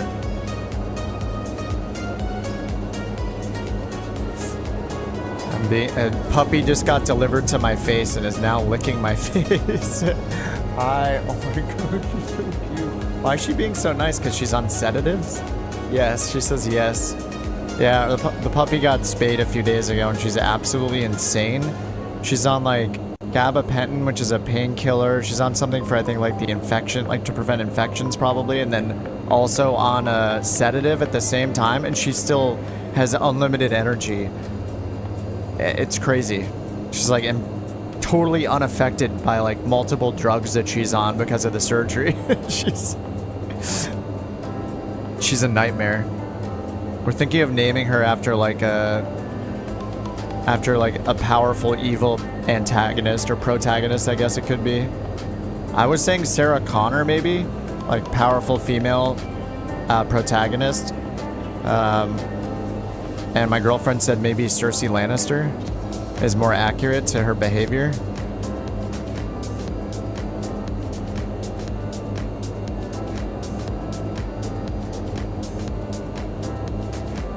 Oh, Ripley. Ripley's a good one too. Psycho puppy, yeah. Definitely a psycho puppy. Apparently most puppies go through this phase though. It's supposedly very, very normal where they're just insane. They have like crazy sporadic bursts of energy. They get the zoomies. They just bark at absolutely everything. They bite everything. It's a little insane. She's got unlimited energy, it seems like. But she's very, very cute, so it's difficult to be annoyed. Okay, it's not difficult to be annoyed. It's definitely annoying when she's like barking and going crazy, but yeah, she is very, very cute at the same time.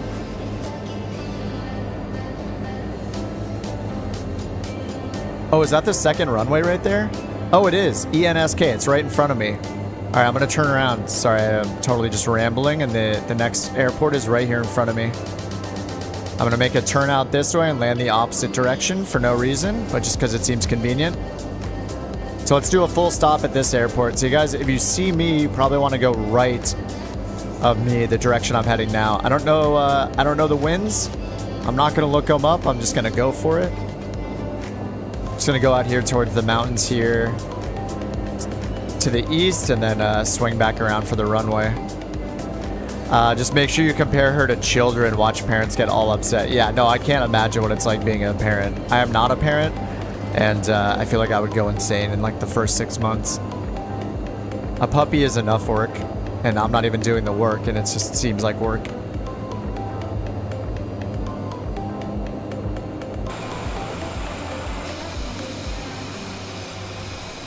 Oh my god, how many of us are there? Holy crap.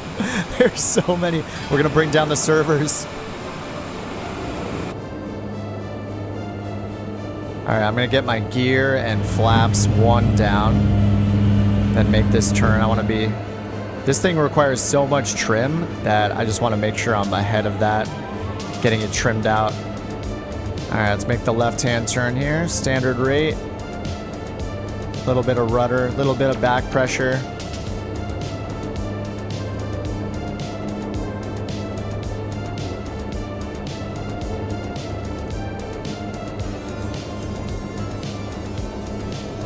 Airport code ENSK, Echo November Sierra Kilo, I believe it is. Let me double check that. Kind of in a turn, it's a little hard. Let's see. Yeah, ENSK. ENSK. Alright, let's do a full stop here. We'll group up. Everyone can grab a drink of water, coffee, or cocktail, whatever they're doing at the hour they're at, and then take a bathroom break, like a few-minute break down here when we're down, and then we'll move on to the next waypoint. Alright, flaps are out. Trimming. Gotta get down to about 120.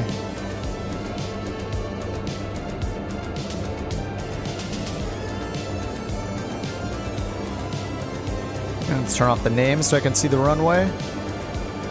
I don't know if I picked the right direction of flight for this one, but if I'm landing on the right runway.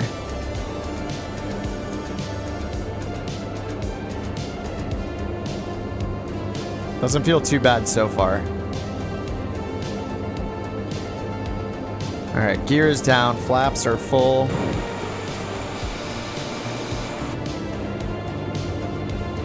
Oh, this is such a cool approach. Look where this runway is. This is insane.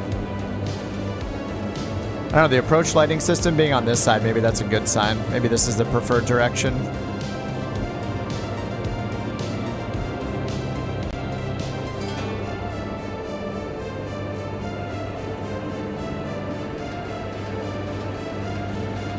Hopefully the runway is long enough for all of us. It's probably not, but here we go anyway.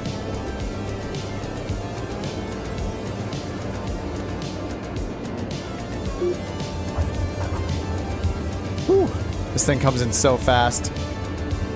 Oh, there's a Vision Jet here. Alright, let me pull off the grass and see if I can catch some of you guys landing.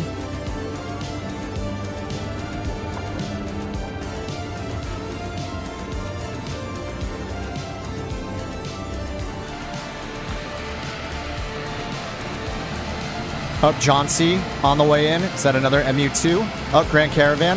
Nice. That looked very smooth. 11 out of 10. 11 out of 10 rating. All right, here comes Avison coming in next. DA62. Look at it. Sleek. I'll send you the brochure. No gear landing as usual. Mike is right behind him, and then NJB behind him. Of course, we don't see the gear until he actually touches down. That looks very smooth. A little past the runway markers, landing markers. A little left of the runway. 13 out of 10. 13 out of 10 score. Oh, I missed Mike's. In the M500, looking good. The Rosalia livery on that one, I believe. Oh my God, I'm missing so many people. NJB touchdown in what looks like the TBM 930, I believe. Look, I'm getting better at the planes, right? Here's the Islander. Chris is down in the Islander. Dude, that plane looks so good. And Cyber in the MU2. Pryfly touching down. Is that a... which one is this? Wait, which plane is this?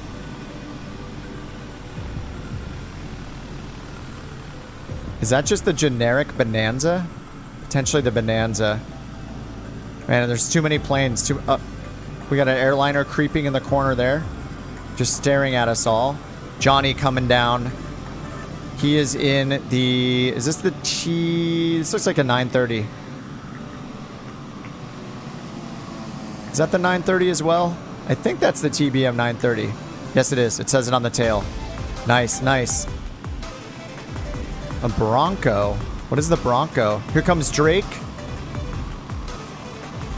Don't know what this is. Maybe a Bonanza as well. Looks generic. Maybe a generic replacement for something I don't own. Very, very center. Much center line on that landing. 16 out of 10 rating. Full flaps look great. What's going on here? We got a little stoppy action going on. Little rudder wave as well.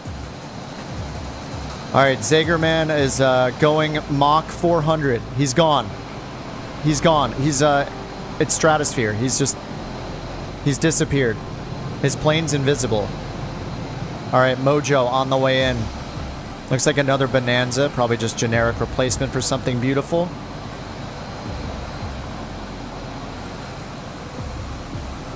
I think that was the preferred landing direction. That felt pretty good. Little bit of a float, but I mean, look at that thing. It's blue. The plane is blue and white, therefore 16 out of 10 rating. It's blue, 16 out of 10. Absolutely incredible. All right, looks like Zagerman's doing like kind of a go around. I see Trip lining up and NJB's out there still. I thought NJB landed already. All right, Trip's on the way. We're gonna chill here for Trip. If you guys need to take a bathroom break, grab another coffee, anything like that, now is the time. Now is the time.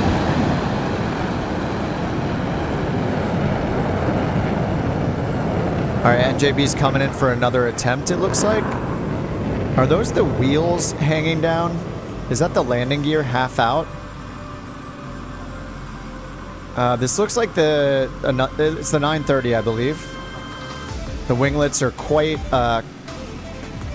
they're quite looking like cat ears on a human. Very, very pointy up in the air. Oh no, it's not the TBM, is it? Yeah, it is. It's a 930. Oh my god, that was smooth. Is that the 930? Didn't it say it on the tail when he went by last time? I'm pretty sure that's a 930 because the 850 winglets do not extend up that high. It's the German. Yes. Oh, Luca's on the way. Ooh. Ooh. Oh, Trip.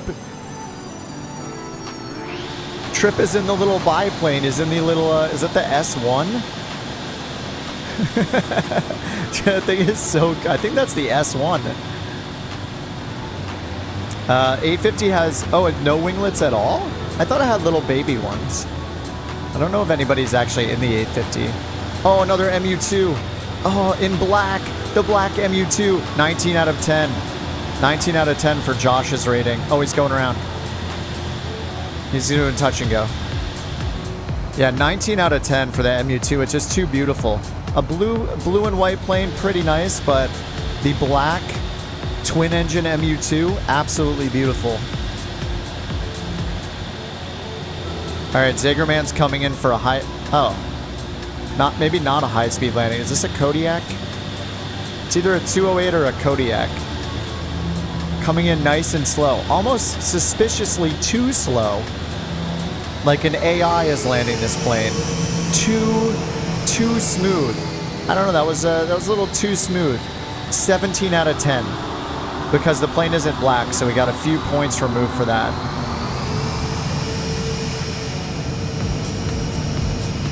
I believe this is the Kodiak, right? I can't tell. I cannot tell. I think that it might be the Kodiak. What is that? Is that the 850?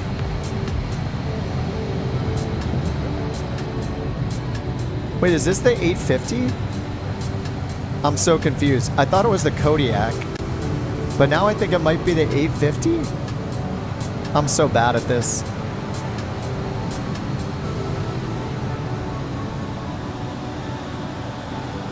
It is the Kodiak. Okay, cool. Kodiak for sure. Hey, for me, it's not so obvious. Okay, don't judge my lack of knowledge, or my eyes that just don't work. All right, let's zoom out and see how many people are here. I think we got about, by my count, probably like 842 people. I'm pretty sure have landed here in the last 3 minutes.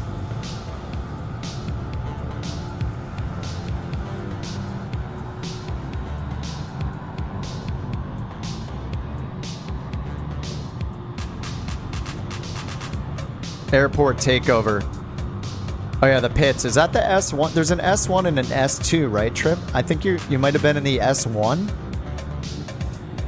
The difference, I think, is just it's either a solo or like a two-seater. I think you're in the solo one, right? Yeah, this is the solo one. I think it's the S1.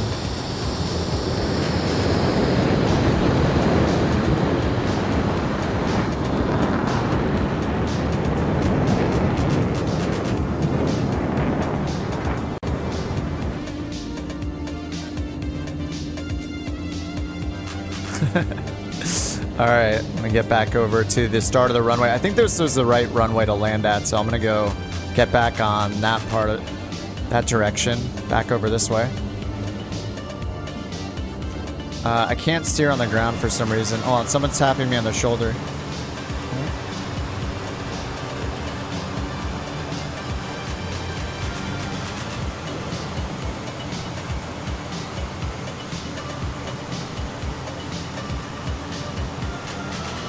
My nose wheel steering does not seem to be working on the grass very well in the MU2. I'm doing max differential braking here. Very difficult to turn here. Oh.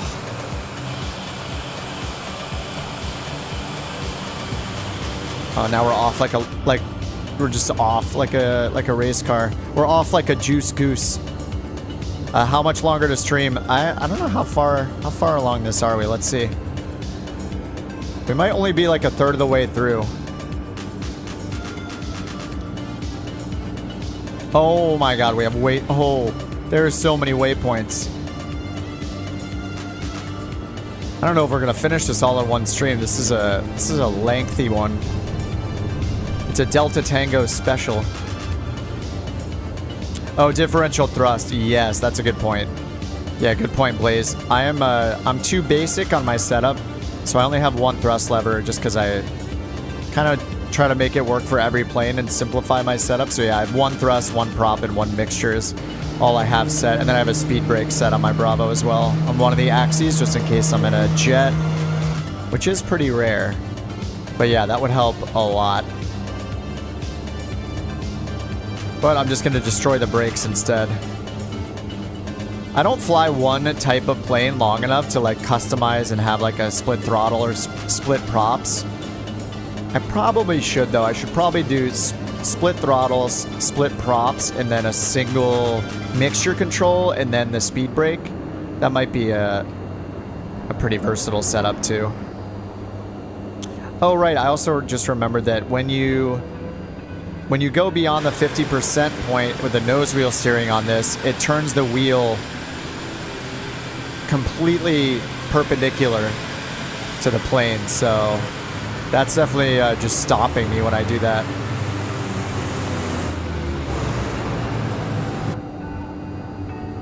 All right, let's see where our next waypoint is at. All right, we're going to take off, and it looks like we need to turn around. Let's get back to the north up map.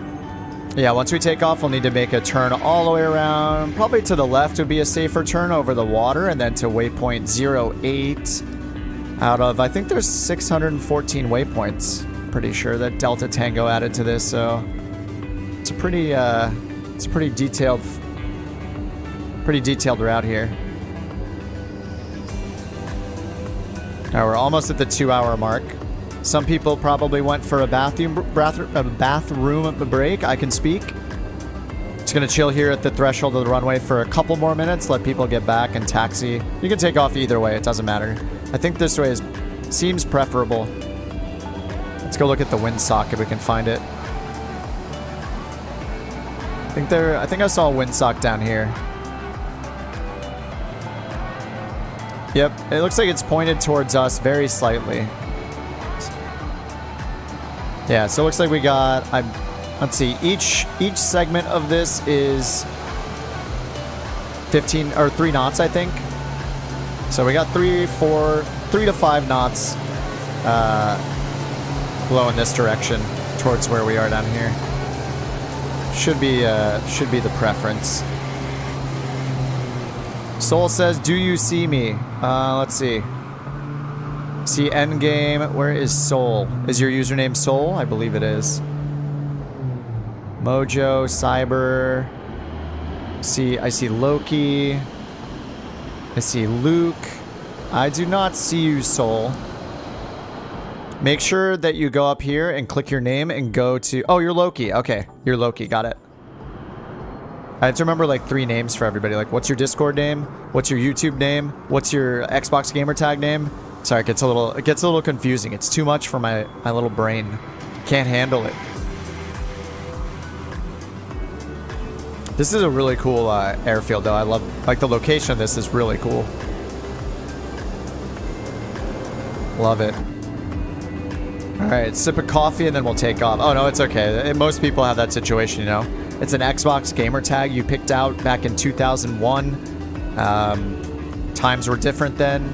Maybe your interests have changed slightly in 22 years, so...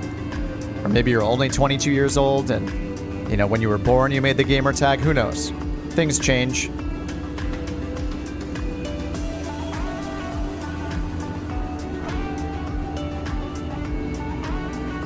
Oh, the coffee is so good today. Jerry, airport call sign or the airport code? It is ENSK. I will type it in the chat for you.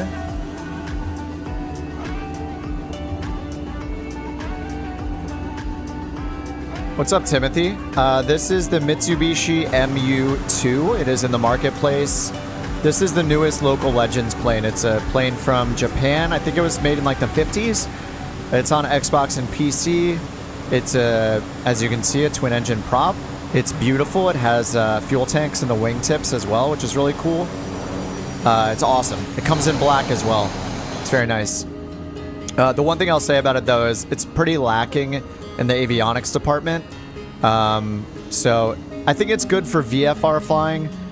Even though it has this simple autopilot unit in it, it's not super reliable. It's kind of confusing to use because it doesn't have any like digital screens to tell you your vertical speed or what mode is on or off. Like none of these light up when you engage them.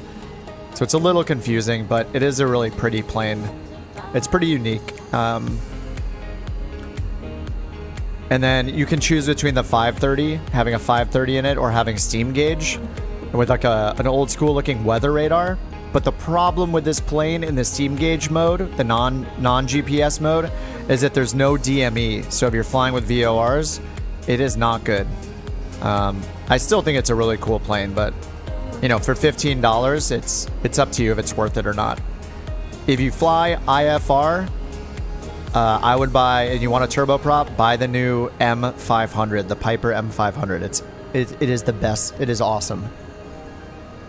And if you want steam gauge, then and you're on PC, buy the TBM 850.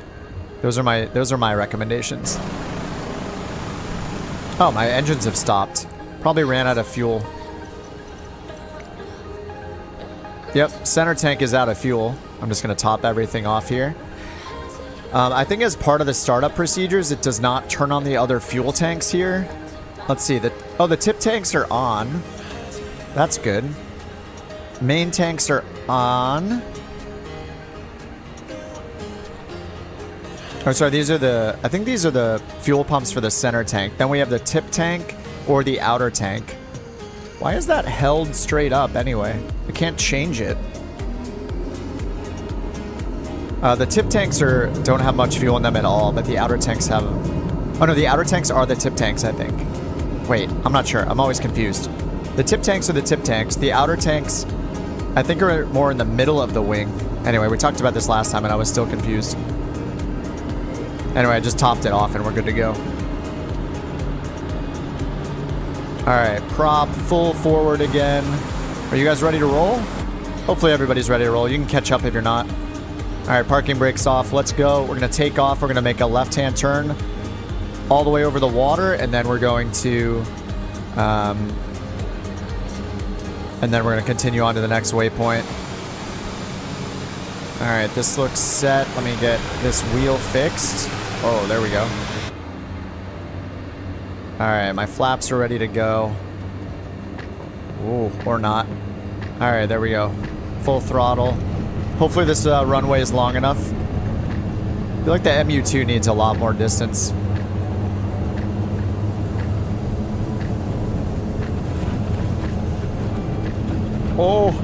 Oh my god, why am I rolling so much? Oh no, what's happening? Why? Why is this happening? Dude. Oh, we're gonna launch off this. We're just gonna launch off this. Oh, easy. Oh, that was perfect. And that's how you take off in the MU2. This concludes my tutorial on the MU2. What just happened?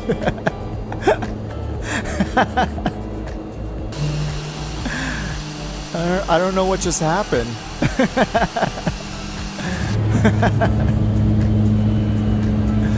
What did I just see? Hold on, let me watch my follower count. I think it's going down. Yep, it just went down by 15, 20. We just lost half the subscribers on the channel. Uh-oh.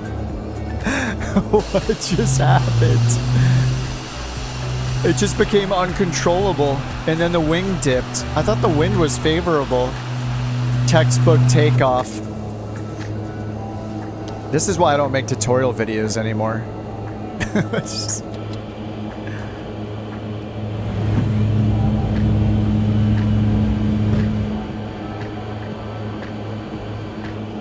I have no idea what happened.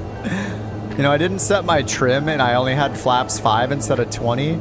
I was trying a lesser flap setting. I'm sure those things contributed to the problem a little bit. Oh man. That was one of my better takeoffs. My name's Kip, and in today's tutorial I'll be showing you how to smash a historic aircraft into the ocean. Well, you guys know I was taking jumps with the Juice Goose on Tuesday, so let's just say that it inspired me for a different style of takeoff, and that was 100% planned and inspired by the Juice Goose.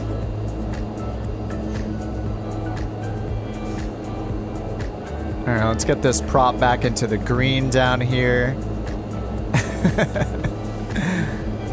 There we go. Bring the torque down to about 50.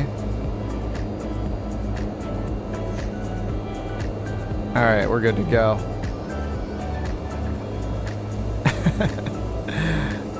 Kickflip off the dune. That was better. That was a better takeoff than any of the jumps, and a better jump than any of the jumps I did in the Juice Goose on Tuesday.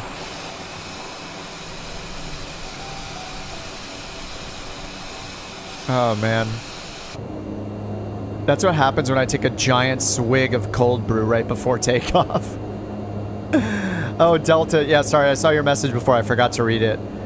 Delta's going to work. Put a couple of thoughts above in the chat. All right, let me scroll up and catch up. Sorry about that. Delta said, have to pack for work. Have fun. 2 recommendations above. Number 1 is cut off the northern point. Yep, to shorten the whole route, or wrap up today with the northernmost town in the lighthouse. Bridges will be fun for the next time. They let us go over and under the bridges. Nice. Let me see over here what we got.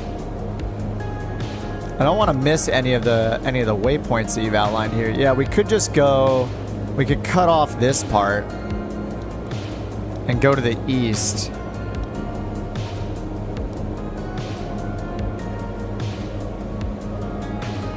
I think we should cut it off. Let's go to ENEV and cut it off so we can see a bridge on the stream today. I think that would be good. I'm gonna go down here and go to ENEV direct to,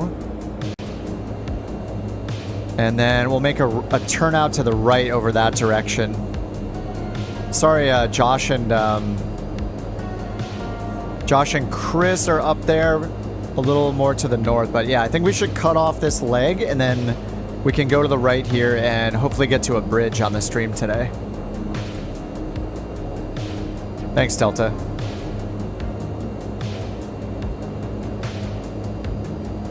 All right, making a turn out to the east. And then we got ENEV is where we're gonna cross over. We're just gonna overfly that airport. No need to do anything crazy.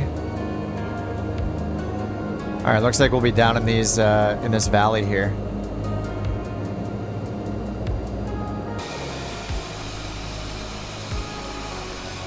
All right, I'll make a steep turn right 360.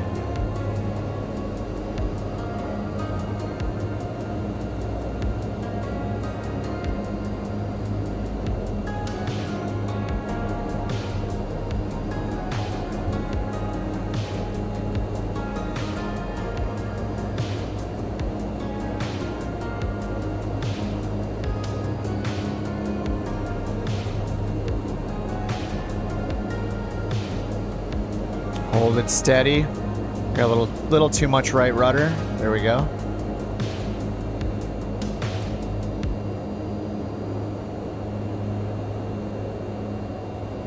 All right, almost through the turn. 90 degrees more.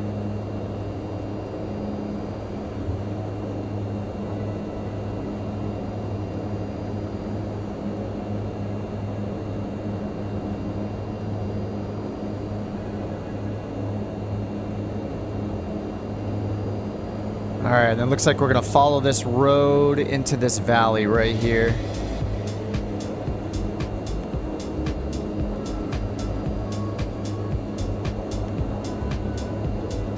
All right, let me get that power back a bit more.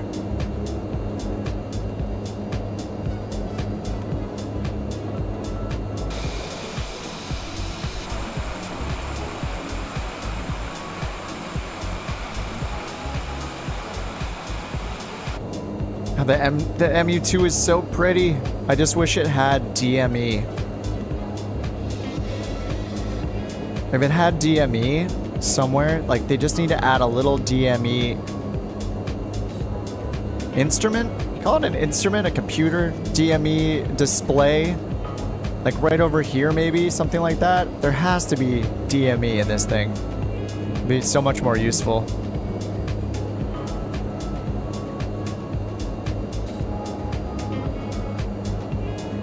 What's up, Ian? Ian says, installed Microsoft Flight Sim content, another 2 hours. Oh no.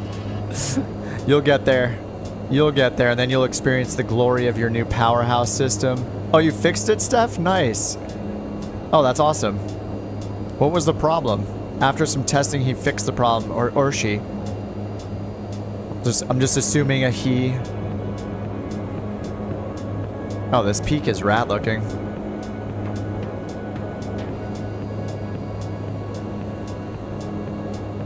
Yeah, Ian did a massive upgrade. He said he spent like 4,000 pounds. And then for some reason sent me 10 pounds. I don't know why he did that. I should be sending him money to pay for his PC. he said he decked it out and he got a 4090. Yeah. So he's still installing Microsoft Flight Sim, I guess. I don't know if I saw if you answered, Ian. Did you get like the newer AMD? processor. I'm still running the 5900 or the 5900X on mine, yeah. 5950 Radeon, 6900, 64 gig.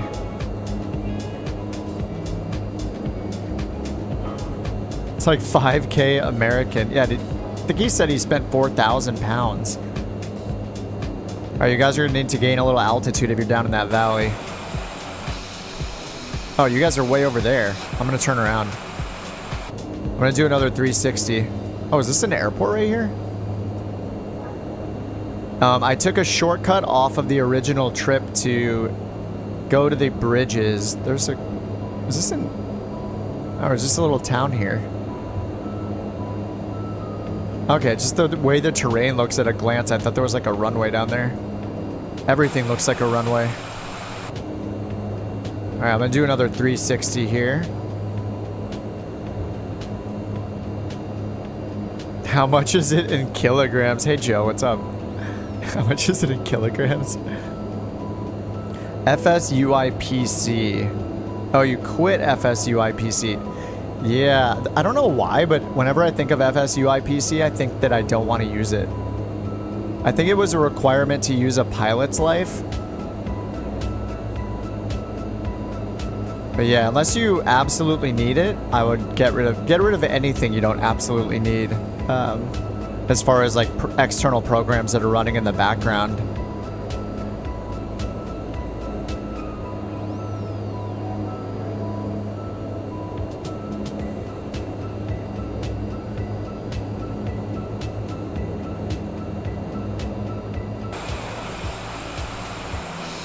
I think I lost most of you guys when I made that turn. Sorry about that. I changed to go direct to this airport over here. ENEV, Echo November, Echo Victor, just to shave off that whole northern section so we can get towards some of the bridges that are on this flight plan, on this route here.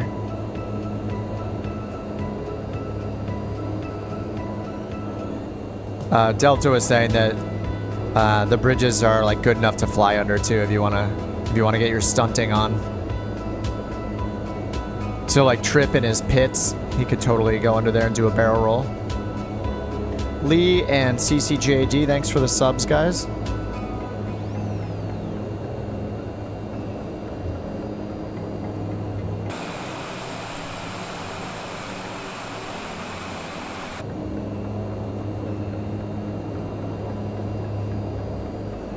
All right, there should be an airport right over this way. Can bring up the VFR map too.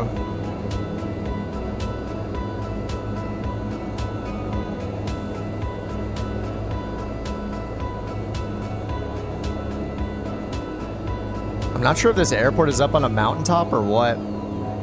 Let's take a look at the airport elevation. If I can click the right label. I cannot.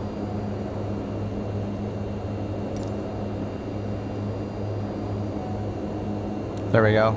Oh, it says 81 feet. All right.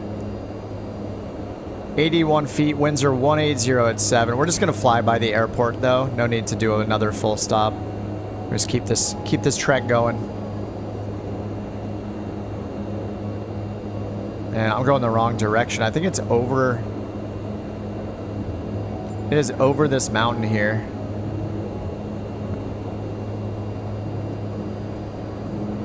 Leading you guys the wrong way.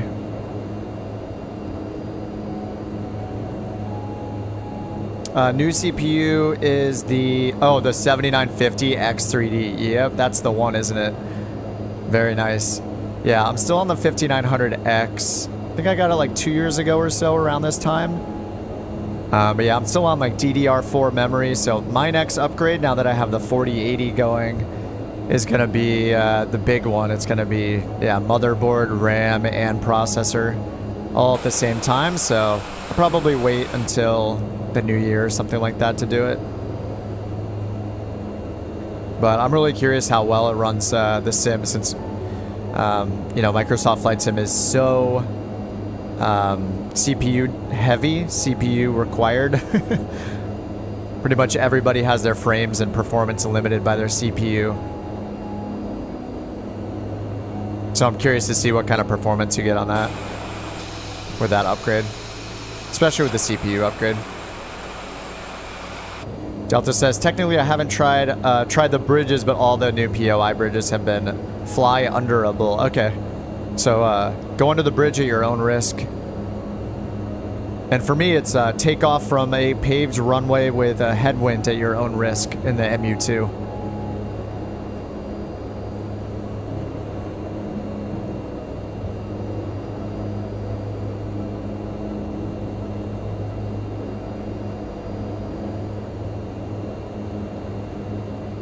This might be the first, Kevo says this might be the first time that the next flight sim will not increase PC requirements.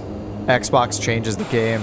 Yeah, I think that's actually a good thing when consoles are supported too, because they have to be very, very, very performance minded when they're making updates and releasing new things. So I don't know, I see that as a bonus. As long as there are the options in there to do things like, you know, I mean, we already have the options to increase like level of detail on terrain and all that sort of stuff. You know, as long as we have the options to absolutely destroy and cook our PCs up to like 80 degrees, you know, as long as we have the option, we'll be happy.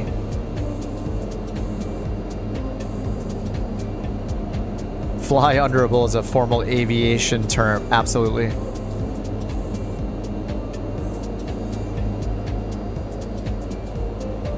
Eight terabyte M2 slots? What? There's an 8 terabyte NVMe out? Is that what you're saying? I have two 2 terabyte NVMe's. I have like I think I have the Samsung 980 Pro and a Samsung 970.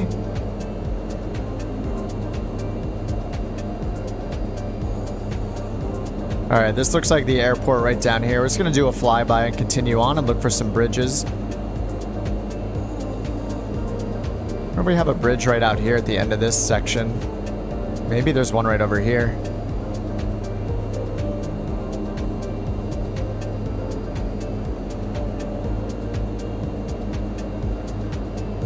All right, I think is it Colby at the airport over there? That looks kind of like an airport. We'll see when we get closer. I believe that's it, where Colby's at.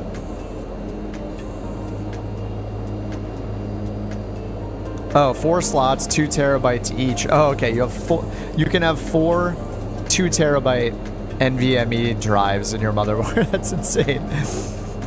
Soul says, keep in mind that upgrading the motherboard and computer or CPU can make a huge difference for frame rate. Oh, yeah.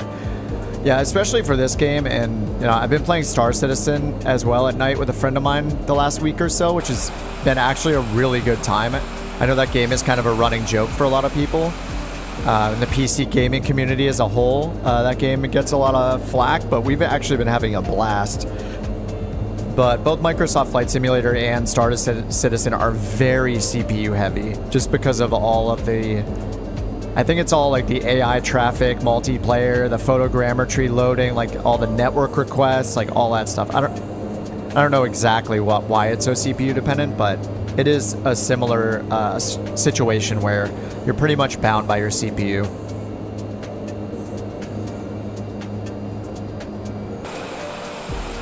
All right, no bridges in sight just yet, I don't think.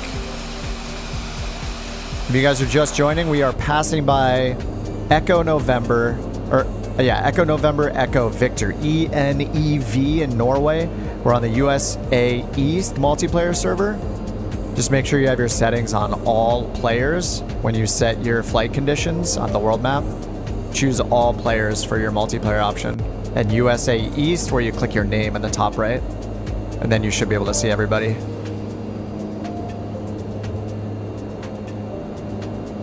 All right, we're gonna head to the east here. We're gonna follow the water to the east. And we should have, I think this waypoint, number 14, is probably a bridge.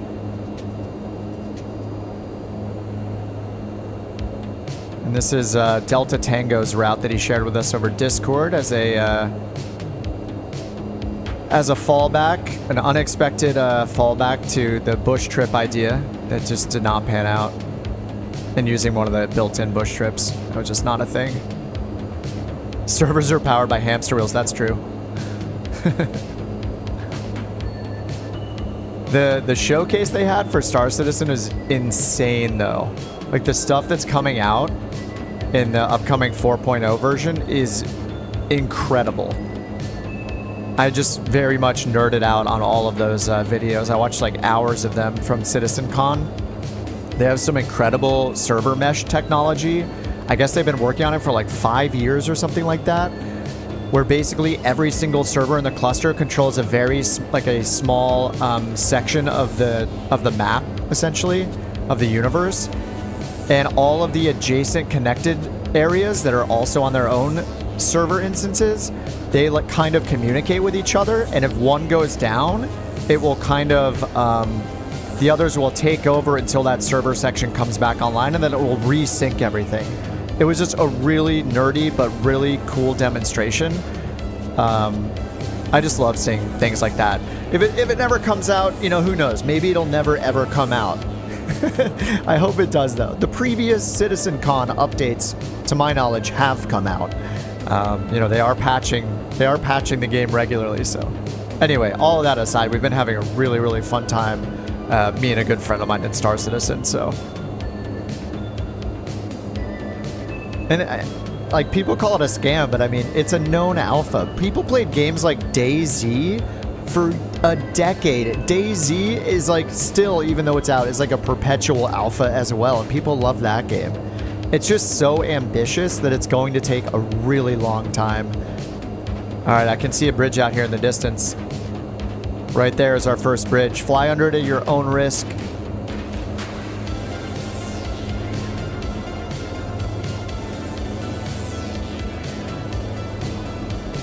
Yeah, the tech is pretty incredible. They showed off some amazing volumetric water simulations, where as you fly your spaceship over the water, like the jet blast or the thruster blast will cause like real-time wake and ripples in the water based on like the thrust and all that, like the density of the blast, whatever you want to call it, the power. It's crazy. And then like the water droplets will like fly up against the windshield of your ship as you're flying too low. And then like destructible environment stuff. I don't know. It was incredible. The tech demos were so impressive. But it's a really nice fictional break from Microsoft Flight Simulator, you know? The things we do here are, you know, somewhat realistic, especially if we're doing VATSIM and stuff like that. So it's fun to play something that's, you know, more of a video game like Cyberpunk. Yeah, I mean, they're still doing a lot of work, and like Squadron 42, yeah, seems like it'll be pretty amazing. They have, I mean, they've raised like what, $800 million plus. Clearly there's interest for it. And I think they have like 400,000 daily active players. They're still raising tons of money. They have some crazy ship expo next week. I don't know. It's all very exciting. It's pretty fun. You can fly under it, no problem. I don't think I'm going to do that in this guy. I don't know. Maybe. I guess I have to try it for science, for the stream.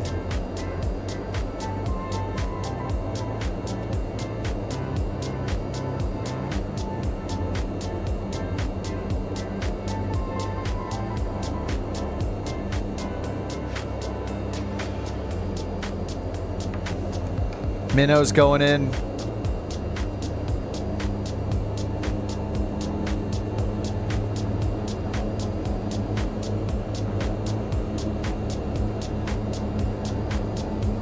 Oh, my frame rate just went very, very low.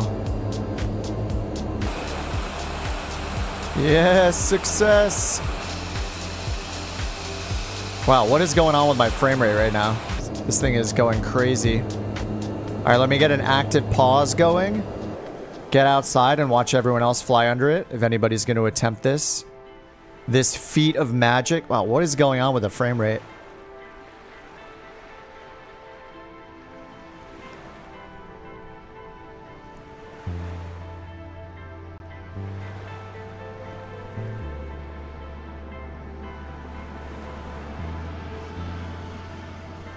It's funny, it like pops you guys up above. Yeah, I put on active pause. Yep, active pause is on.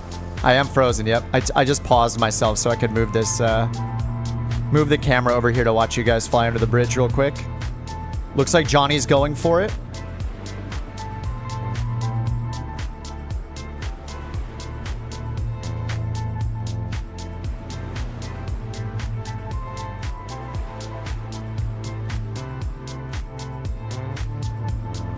The rest of the armada is on their way.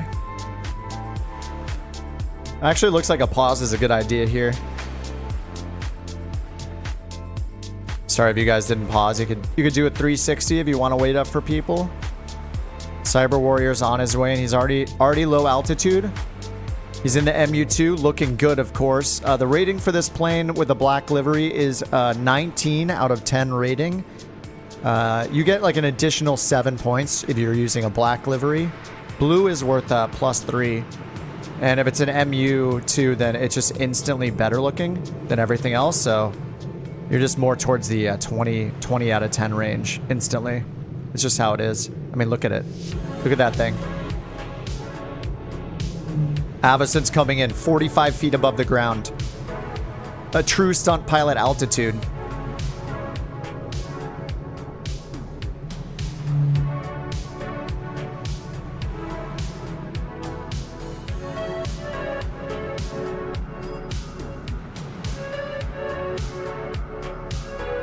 Easy. The DA62 just makes it look easy. Freebird coming in hot. Freebird and Tom at the same time. It's so funny how it glitches out. Like, as soon as you go under it, it shows you above it for a split second. Oh, that's he's skimming the water right there. Oh, Luke, I didn't catch if you went. I think Luke went under it, but I missed it. All right, Loki, Eagle, Colby, and Chris on the way. Oh, nice. Vision Jet and a Grand Caravan.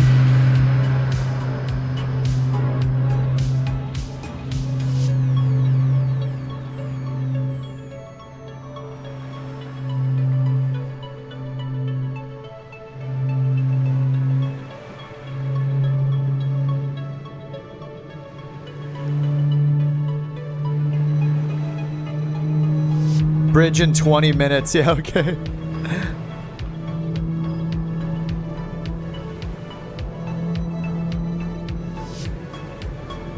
Oh, switch to Zager, man. I love this fixed camera thing, but I wish I could just select a person somehow. I missed you. I'm sorry, Zager. There's just so many of us to cycle through. It's a good problem to have.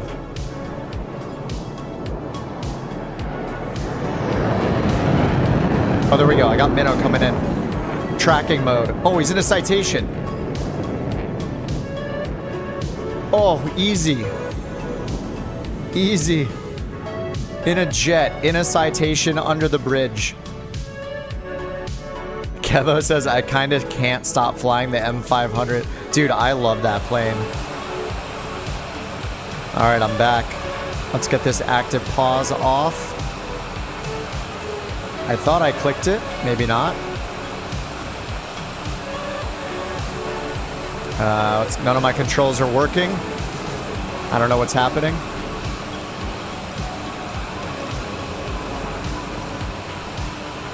Drone follow mode, I think, is messing me up. Oh no, what have I done? Oh, I hit slew by accident. That's what I did. Uh-oh, uh-oh. Oh, there we go. Oh, we're good, we're good. Whew. Whew. That was scary. I hit Y. I fat-fingered Y by accident. That is slew mode. That was the problem.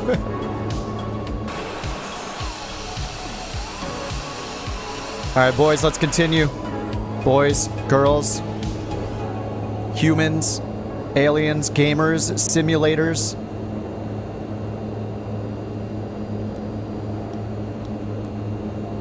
All right, we need to turn a little bit to the south here. Looks like we're just following the water. Oh, there's another bridge. Oh God, gotta get back down. Uh-oh. This one's much smaller.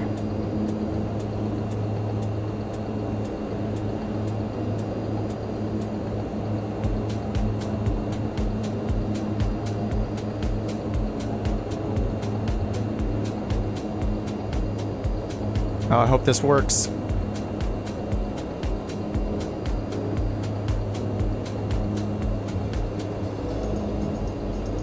Is it a wall or a bridge? We're about to find out. Uh-oh. Uh-oh, the lag. The lag. It's a bridge. It works.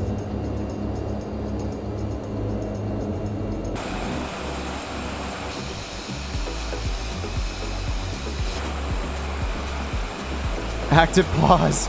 This is just too much fun watching you guys fly through, actually. I kind of love it.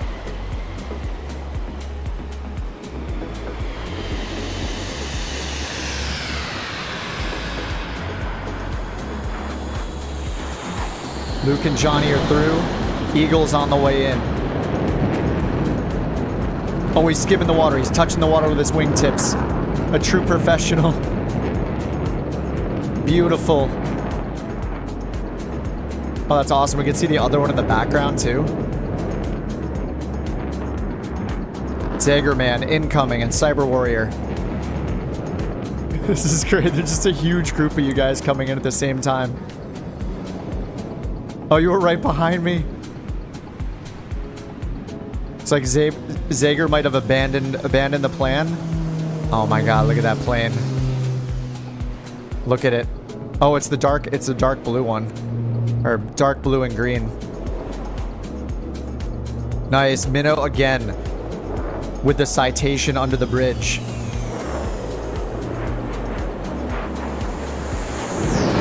John coming in with an ATR under the bridge. Oh my god, good luck, so. Very nice. Oh, you made it through, dude? It just like popped you up. It just glitched out. There was some heavy glitching happening. I can't tell if Avison made it or not. Oh no. I love using this thing because it just looks so cool when I can switch to the target fast enough and follow you guys through. All right, let's keep going here.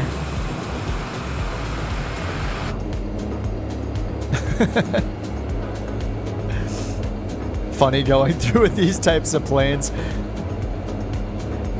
Absolutely. We got citations going through. Like, it's great. An ATR and a citation.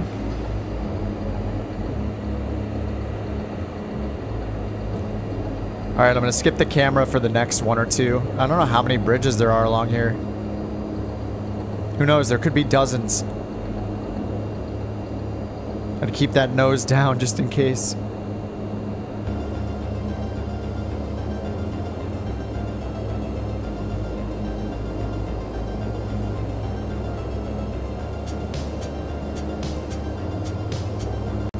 This plane is not made for this kind of valley flying either.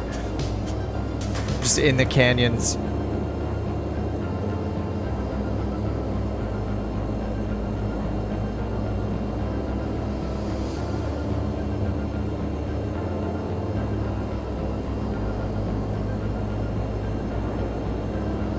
Looks like we might have to get out of the valley after this.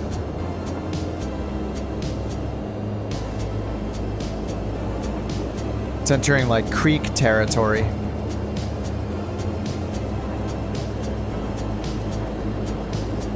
Climb, climb.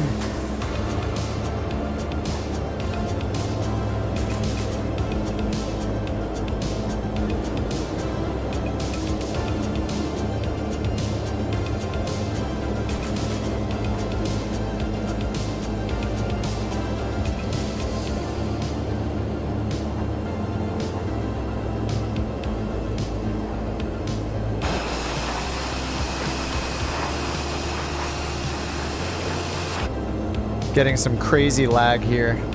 Seems to be maybe getting fixed a little bit. Who knows what it's loading in. Yeah, I'm kind of getting like the stutters where it like freezes for a split second and then keeps going.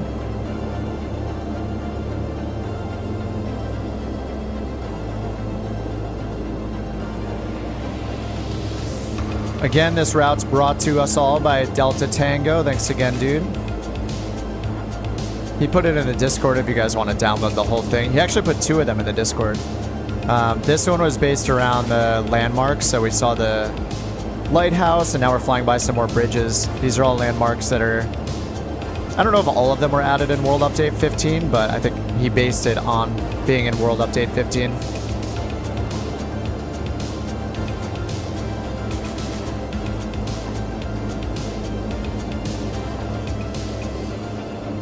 Oh, a background program? I'm not sure.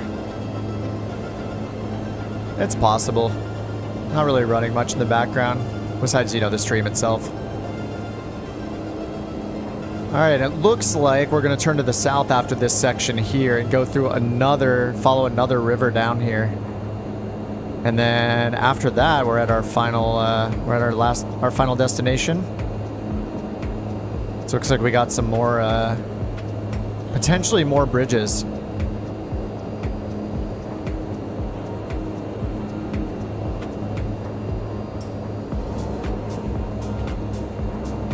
All right, let me get this autopilot on, altitude hold mode and nav mode. There we go. Slow down a little bit. Get my camera out.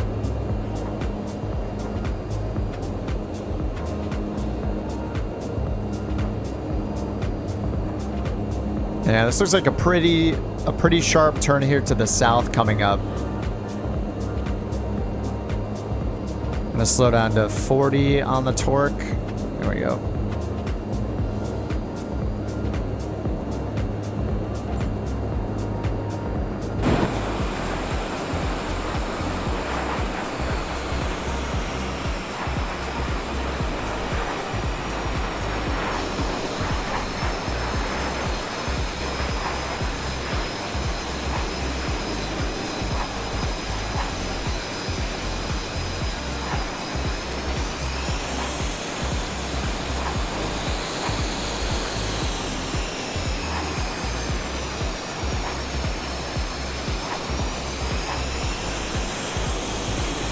The variety in the terrain here is so cool. Probably a lot of this is being done by AccuSeason.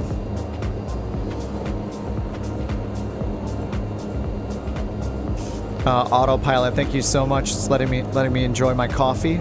It's the best thing ever. Autopilot for life.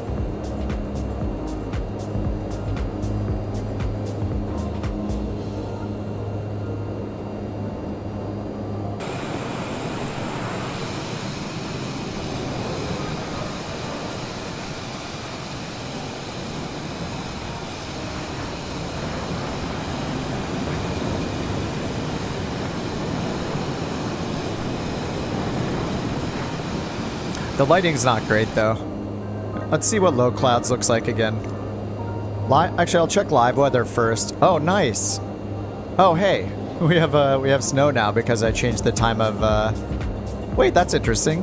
So I thought that the snow coverage would be based on the date more than the weather. Oh man, this is so different now. We just teleported somewhere else. So I think I guess it's the weather is. Not taking into account that I set it to June and just basing it on the actual weather instead of the time of year, I guess. That's a nice little change.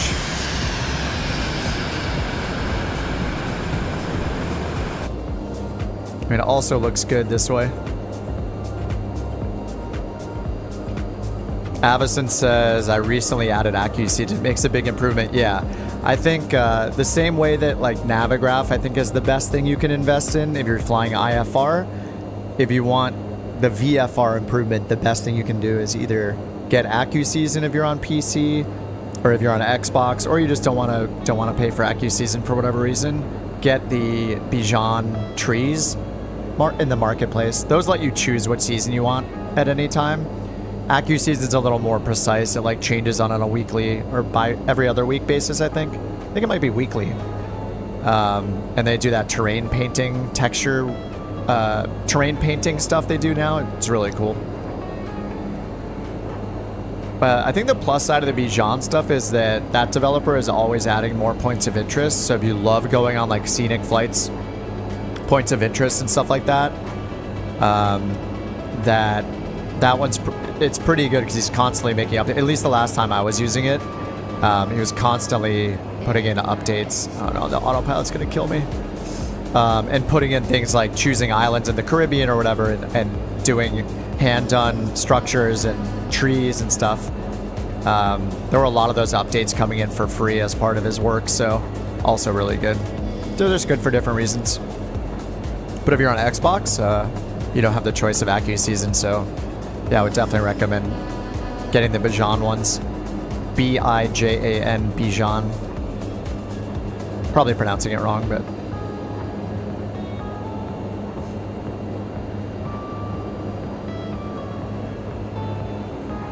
Is Bijan back on the map? Oh, it was abandoned.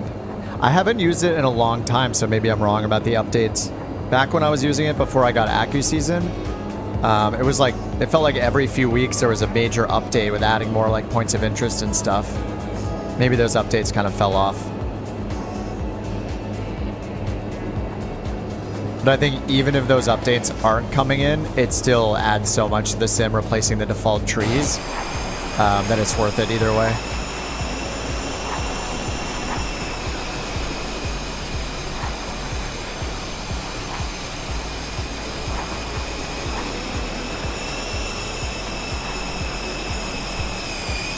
Oh, his family had a rough time with COVID. Oh no. Haven't seen much since the installer update. Got it, got it. Oh man, that's a bummer. Yeah, there was so much work being put into that, like just based on how many updates were coming out so quickly back when I was using it. It was really impressive. That's a bummer that that COVID slowed it down.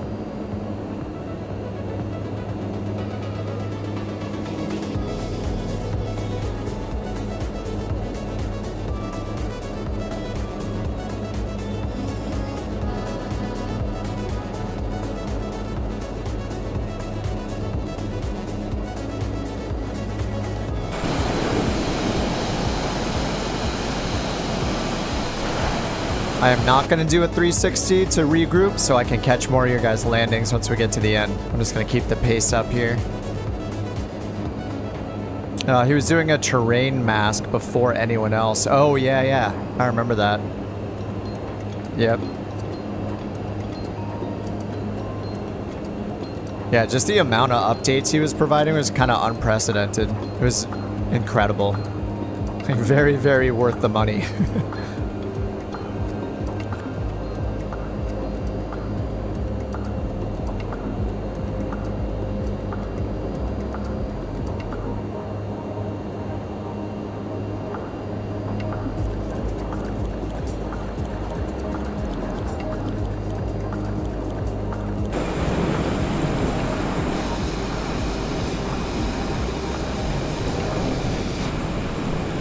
All right, so the last airport we're going to end up at once we pass through all of this is ESUK, ESUK.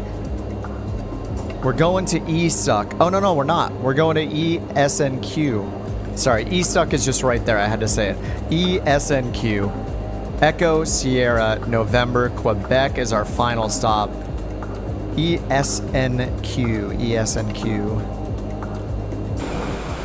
I'm gonna keep it on this live weather. Just the snow coverage looks awesome.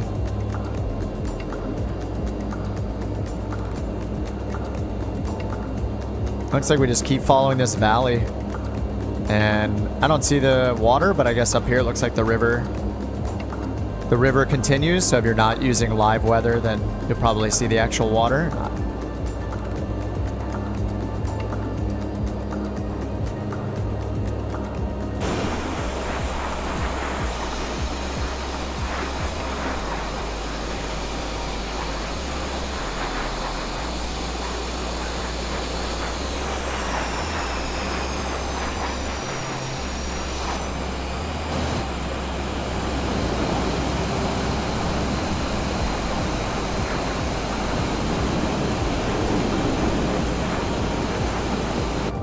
I should top off. Oh, we got icing. Nice. I should top off my tanks real quick. It's been a minute.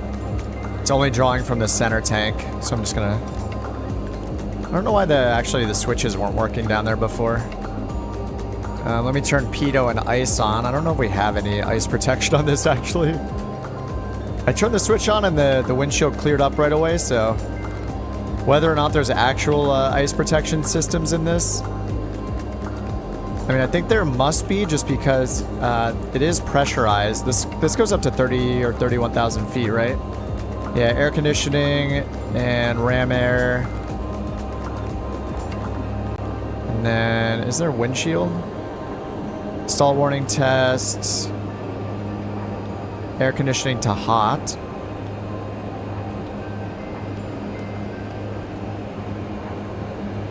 There we go. Maybe that'll at least get the defrosting going if I turn this to hot. Okay, let's see how that goes.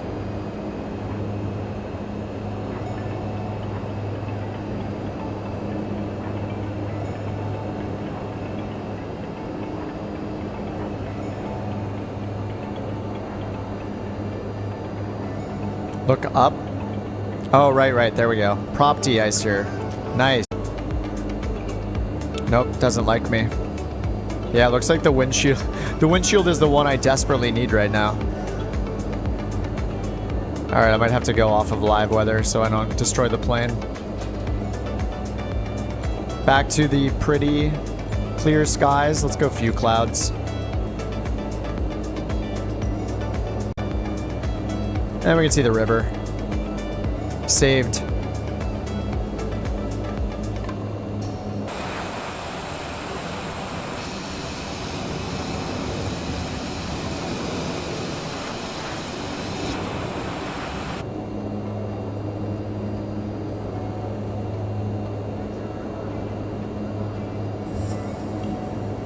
Thanks, Josh.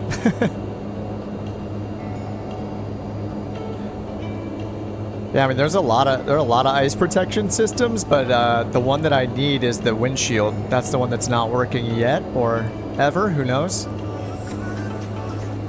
wonder why that one wasn't implemented, because there are a lot of planes in Microsoft Flight Sim, like the stock ones, like the Grand Caravan, that have windshield anti-ice.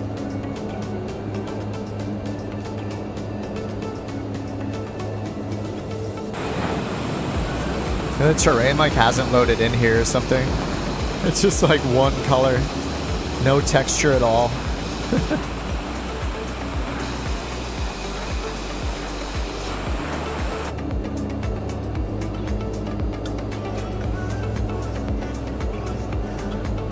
All right, let's check out the information at this airport coming up. ESNQ Kiruna. 8,000 foot runway. Citation flyers, be very happy with that. Here's the METAR Windsor Com. Pick whatever runway you want, I guess. And it looks like probably runway 21 will be a little easier for us on this one. Neither one of them are the best. I think 21 might be a little bit easier. Matters the terrain, really.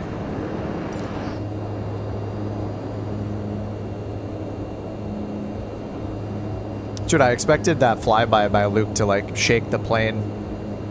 It did not. I thought the wake turbulence was a thing. I feel like usually when Schwartz does a flyby, I get the wake turbulence effect going.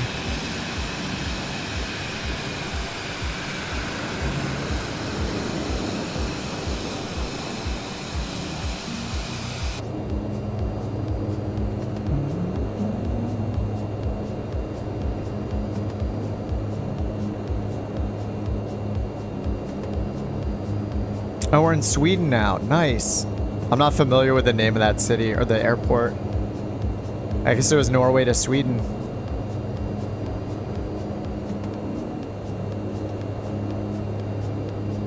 Look at this string of planes we got going. This is ridiculous. Look at all of us.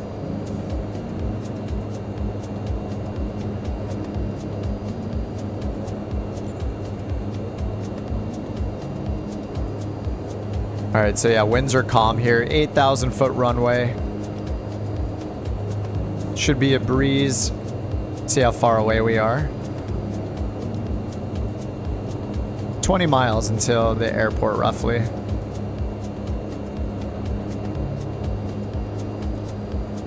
Actually, does it give us the runway headings or not? We have the runway numbers, but I don't think it gives us the actual headings. No, yeah, we just get the runway numbers, so 21 and 03. Go ahead and set my heading bug here to 21.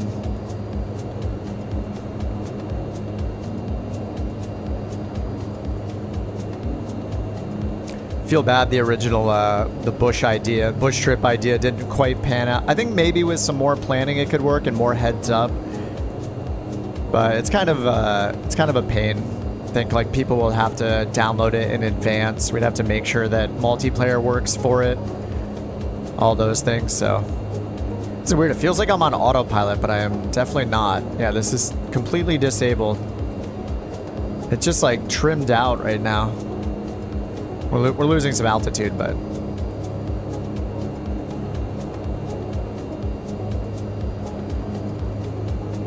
I can go almost hands off.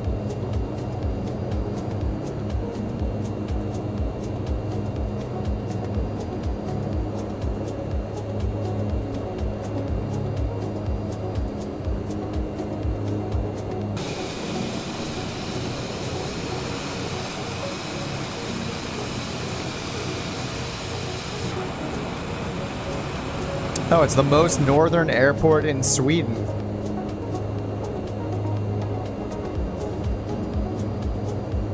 It has an absolutely massive runway.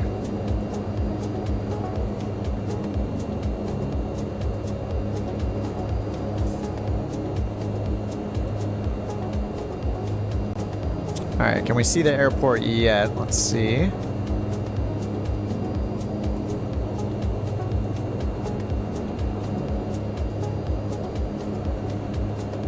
Not quite yet. Should be getting pretty close. We are 13 miles away.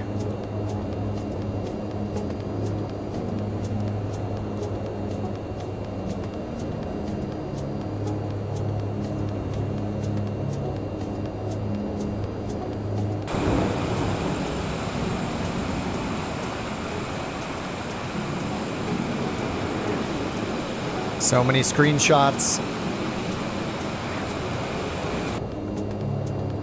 All right, so we got runways 21 and 03. 21 and 03. Winds are calm, your choice. 8,000 foot runway. I think I'll do 21.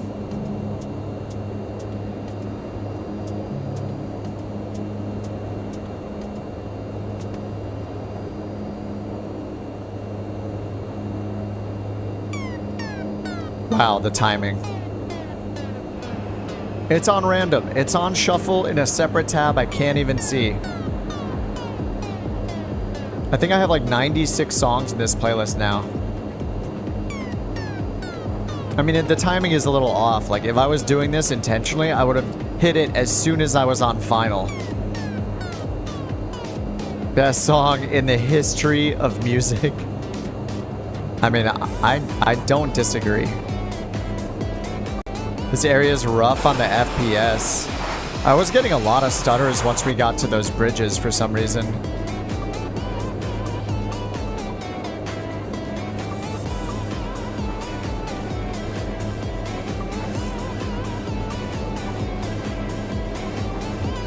All right, I'm gonna turn to the left here, and I'm gonna land on the southern facing runway 21.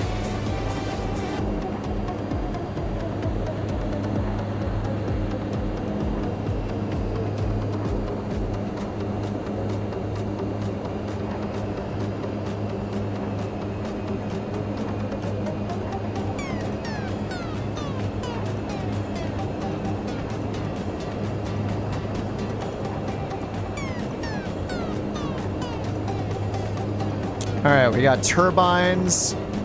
We got a bunch of buildings over here that aren't quite loaded in yet.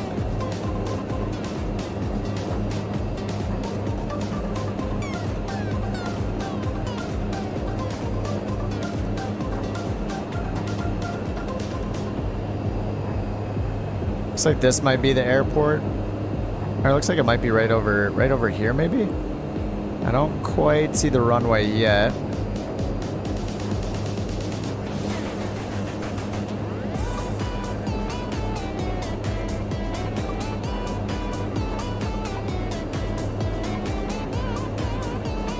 Looks like Josh might be landing there right now.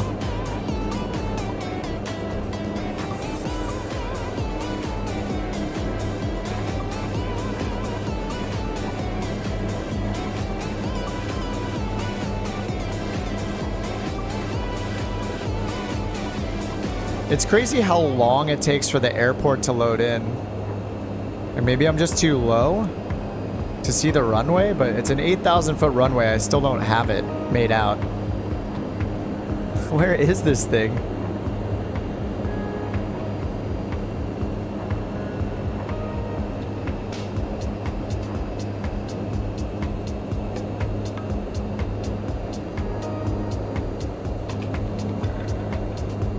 You'd think the runway would be loaded in way before like everything else, unless it's like right here.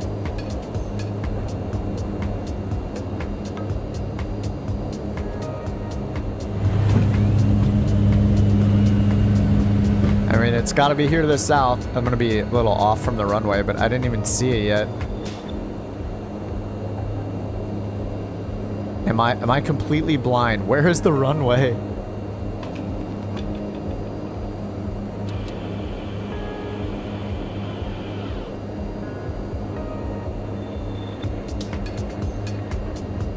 Oh, a couple buildings just loaded in. What? It is right here, right? I can't even tell. I think I'm on like short final.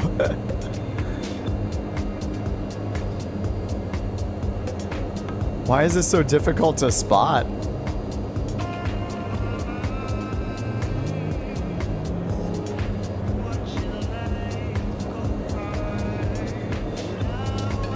Now I see it. I mean, I kind of see it. It looks like a dirt runway. This is supposed to be a giant 8,000 foot hard surface runway. It doesn't look like it yet. Yeah, it's right there. It's just blending in for me with everything else. It's really hard to see. Whoa, whoa. A little too much on the stick there.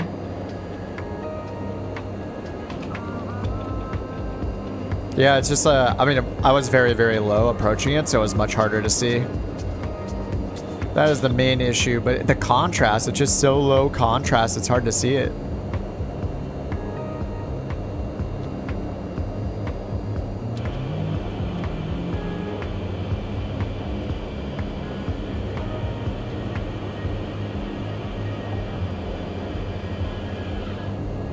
I was just approaching really low, so it makes sense.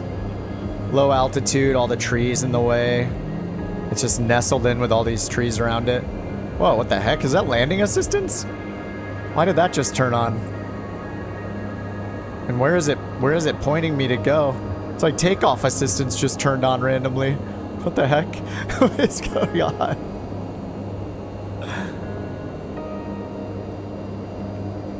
Hey David, what's up?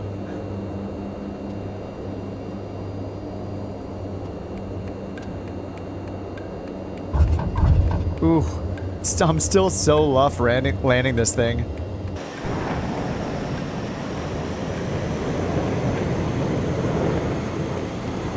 All right, let me get off the grass, get onto the drone camera.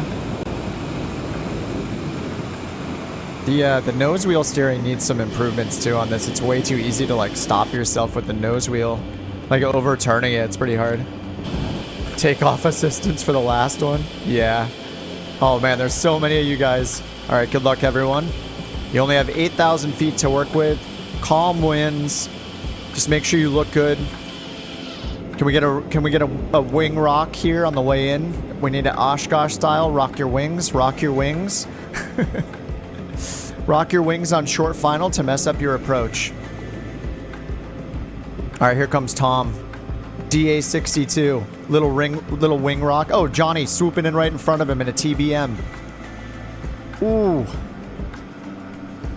Oh, so soft.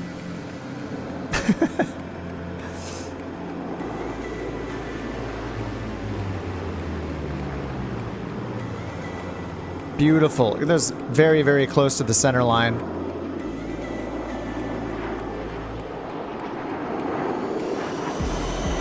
All right, Luke's doing a flyby. Next up, we got Loki coming in. Vision Jet, followed tightly by Zagerman 4005, hot on his tail.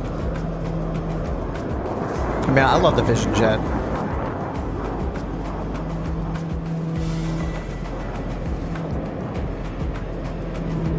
Look, it even shows the gear down. Oh my god, that was so good. Dude, look at that. Look at the flare. His nose wheel is literally on the line. Maybe a little to the right now. That was like a 15 out of 10, easily.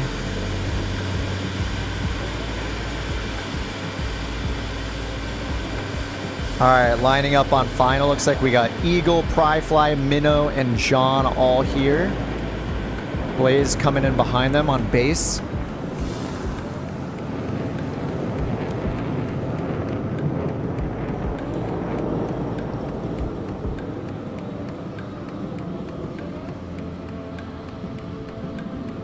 All right, Eagle's coming in the first one. Grand Caravan. Or maybe it's a Kodiak. Coming in hot. Oh, that was a rough one. That was a big bounce. Big bounce. He's got plenty of room to stick it back down. Pry fly in, landing like I do in the fast lane on the left side of the road. 12 out of 10 rating. Another flyby, beautiful. You love to hear it. Minnows coming in the citation. After 2 successful stunts going under bridges, Minnows coming in for the hardest part of the flight, landing the plane. The bridges were just cake, no problem at all. He is so slow. And incoming instant wheel deployment. Or not. Where are the wheels? There we go. Wheels and flaps exist now. I mean, it's a beautiful color. Citation is very nice. Very nice looking and ballsy for flying it under bridges. 17 out of 10. 17 out of 10. All right, John C. coming in the ATR. God, that's such a good looking plane. What's a better looking plane, the ATR or the MU2? I don't know. I think the ATR might look better.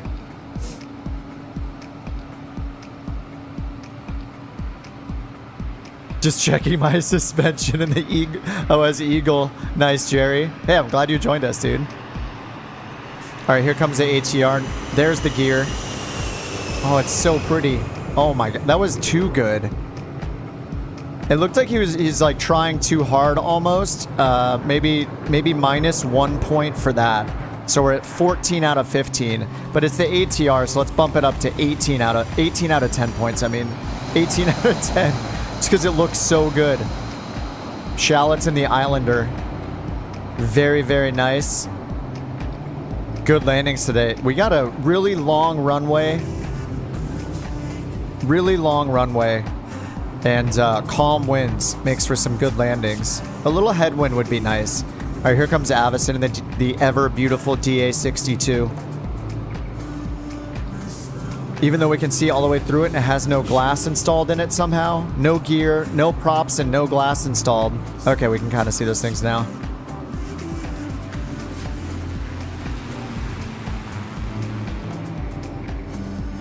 It's a long landing, but he knows that he has to go to the end of the runway for the bathroom. Oh, gear is back up. What's going on over there? The gear is up. Johnny, thanks for joining.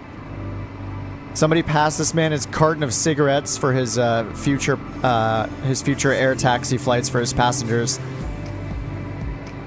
You know the rules. All passengers must be smoking on your flight at all times. All right, Blaze is still on his way in, and I think that might be the rest. I don't know if Colby or Samson are with us or not. Samson is at 14,000 feet, so I don't think he's part of our group here. I thought Colby was, but Colby is frozen in the air, it looks like. Oh, dude, this airport looks awesome. Is this this must be one of the custom airports, right? There's fire trucks on the ground. Oh, there are flags over there. I'll check that out in more detail in a second. Oh, Blaze is coming in. TBM. Is that the 850? I can't tell where the is that the 850? I'm chasing him. I need to find out. Airport is sick. SIC. I'm so bad at it. Like, so many of the planes look similar. Like, the TBMs. It is the 850, yeah, with no winglets. Okay, nice. I just got lucky on that guess. And the 850 is so good. I saw one of you guys on Discord posted a... Oh, it's Zagerman. I missed Zagerman's landing. In the Cody? I think Zagerman was in the Kodiak. He's got no doors, no windows, but he still managed to land it. That might have helped him with drag, actually, with the no doors and windows a little bit. Let's go check out this airport. Yeah, this must be one of the handcrafted ones we got in World Update. Oh, you're just taxiing, okay. In World Update 15 that just came out. Yeah, I mean I didn't download an airport here, so, and we have signs on things. So this definitely is one of the handcrafted ones they gave us. I think they made 5 airports as part of the update. What are these trucks? Got some like maintenance vehicles. Got some construction happening over here.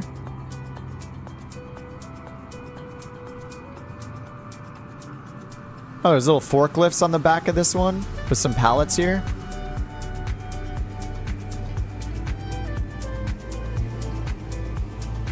We got another hangar with the biggest doors we've ever seen.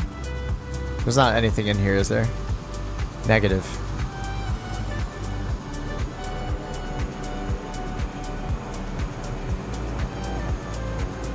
Alright, then we got our fuel area here. We got a big fuel truck. We got some more construction vehicles. This is pretty nice. And this is a free airport in the update. Kind of awesome. Oh, Chris wants to do a group shot in front of the sign. Let's see, where are most of us? It looks like most of us, maybe over here is easier because there's so many of us.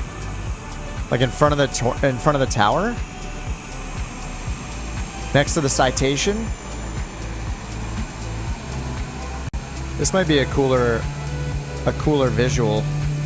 I don't know. Anyway, I'll make my way over. I think I'm furthest away. Parking brake off. Let's get this down to the taxi. There we go. I'm on my way, boys. Don't take the picture without me. Feels like a paid upgrade. Yeah, this is awesome.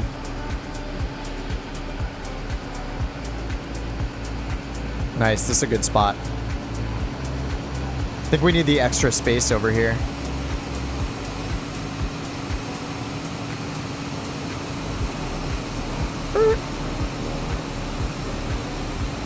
All right, let me get this thing shut down with a checklist. After landing, parking. Bam, bam, bam, bam. Thanks, co-pilot.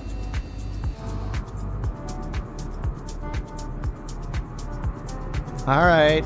Tall planes in the back, short planes in the front. You know the drill. Josh, can you make it over? Did you have to get started up again? I think maybe Josh shut his plane down. Or he's the cool kid. He's like, I'm not listening. I'm not going over there with the masses. Some people are floating. Probably they don't have the world update on.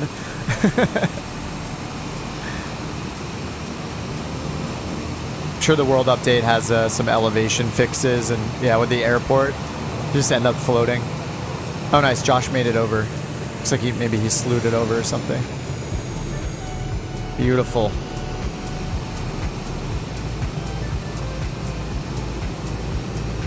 Dude, the Vision Jet is so cool looking. I love the Vision Jet. I know people call it like an egg or whatever. But look at this thing.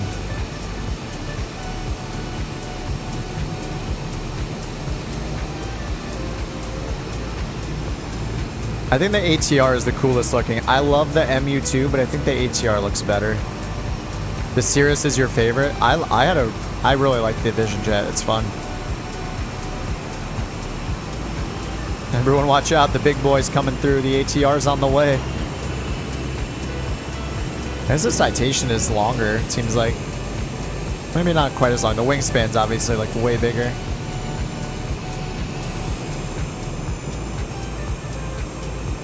All right, let me get some depth of field going. Let's turn that on.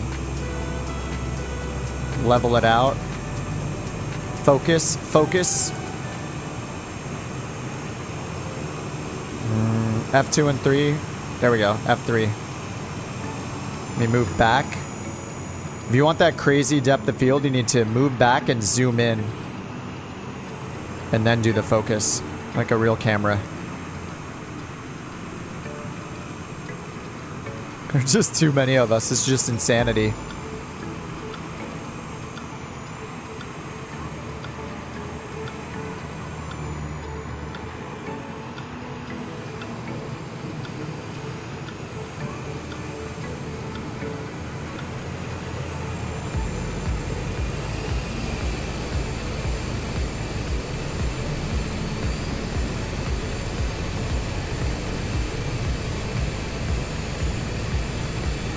I'm bad at focusing. Looks like a bunch of toy planes. Oh, yeah, yeah.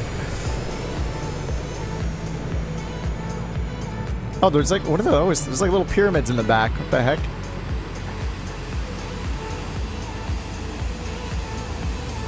Look at these like pyramid-like buildings back here. What is this?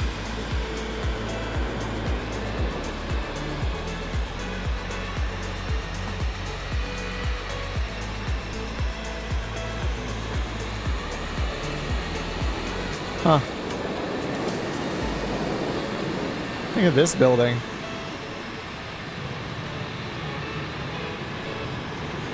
It's like a little like lighthouse. Is there like a beacon in there?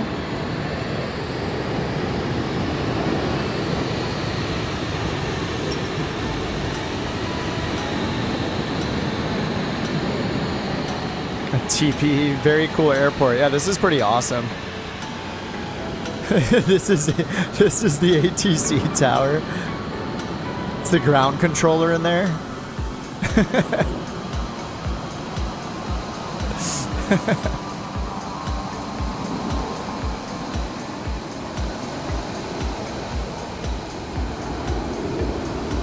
We look good.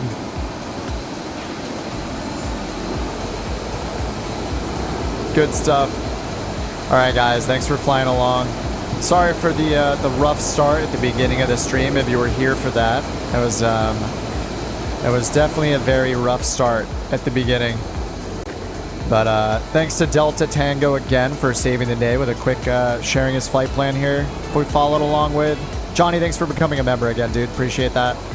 And Ian, thanks for the super chats earlier as well. And Dave for joining too. Enjoy the emotes and stuff and your silly badges. I will see you guys on Tuesday probably. I think I might end up just doing one on the weekends now, like maybe do Tuesday, Thursday, Saturday.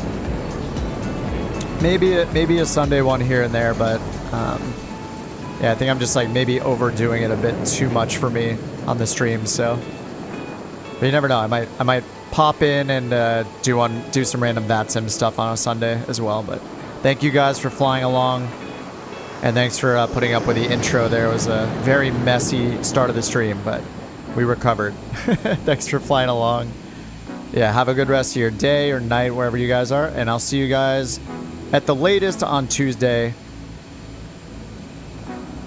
Have a good one. Take it easy. Take care. Yep, happy Veterans Day. Yep, Johnny. Happy vets. Anybody that served, thank you very much.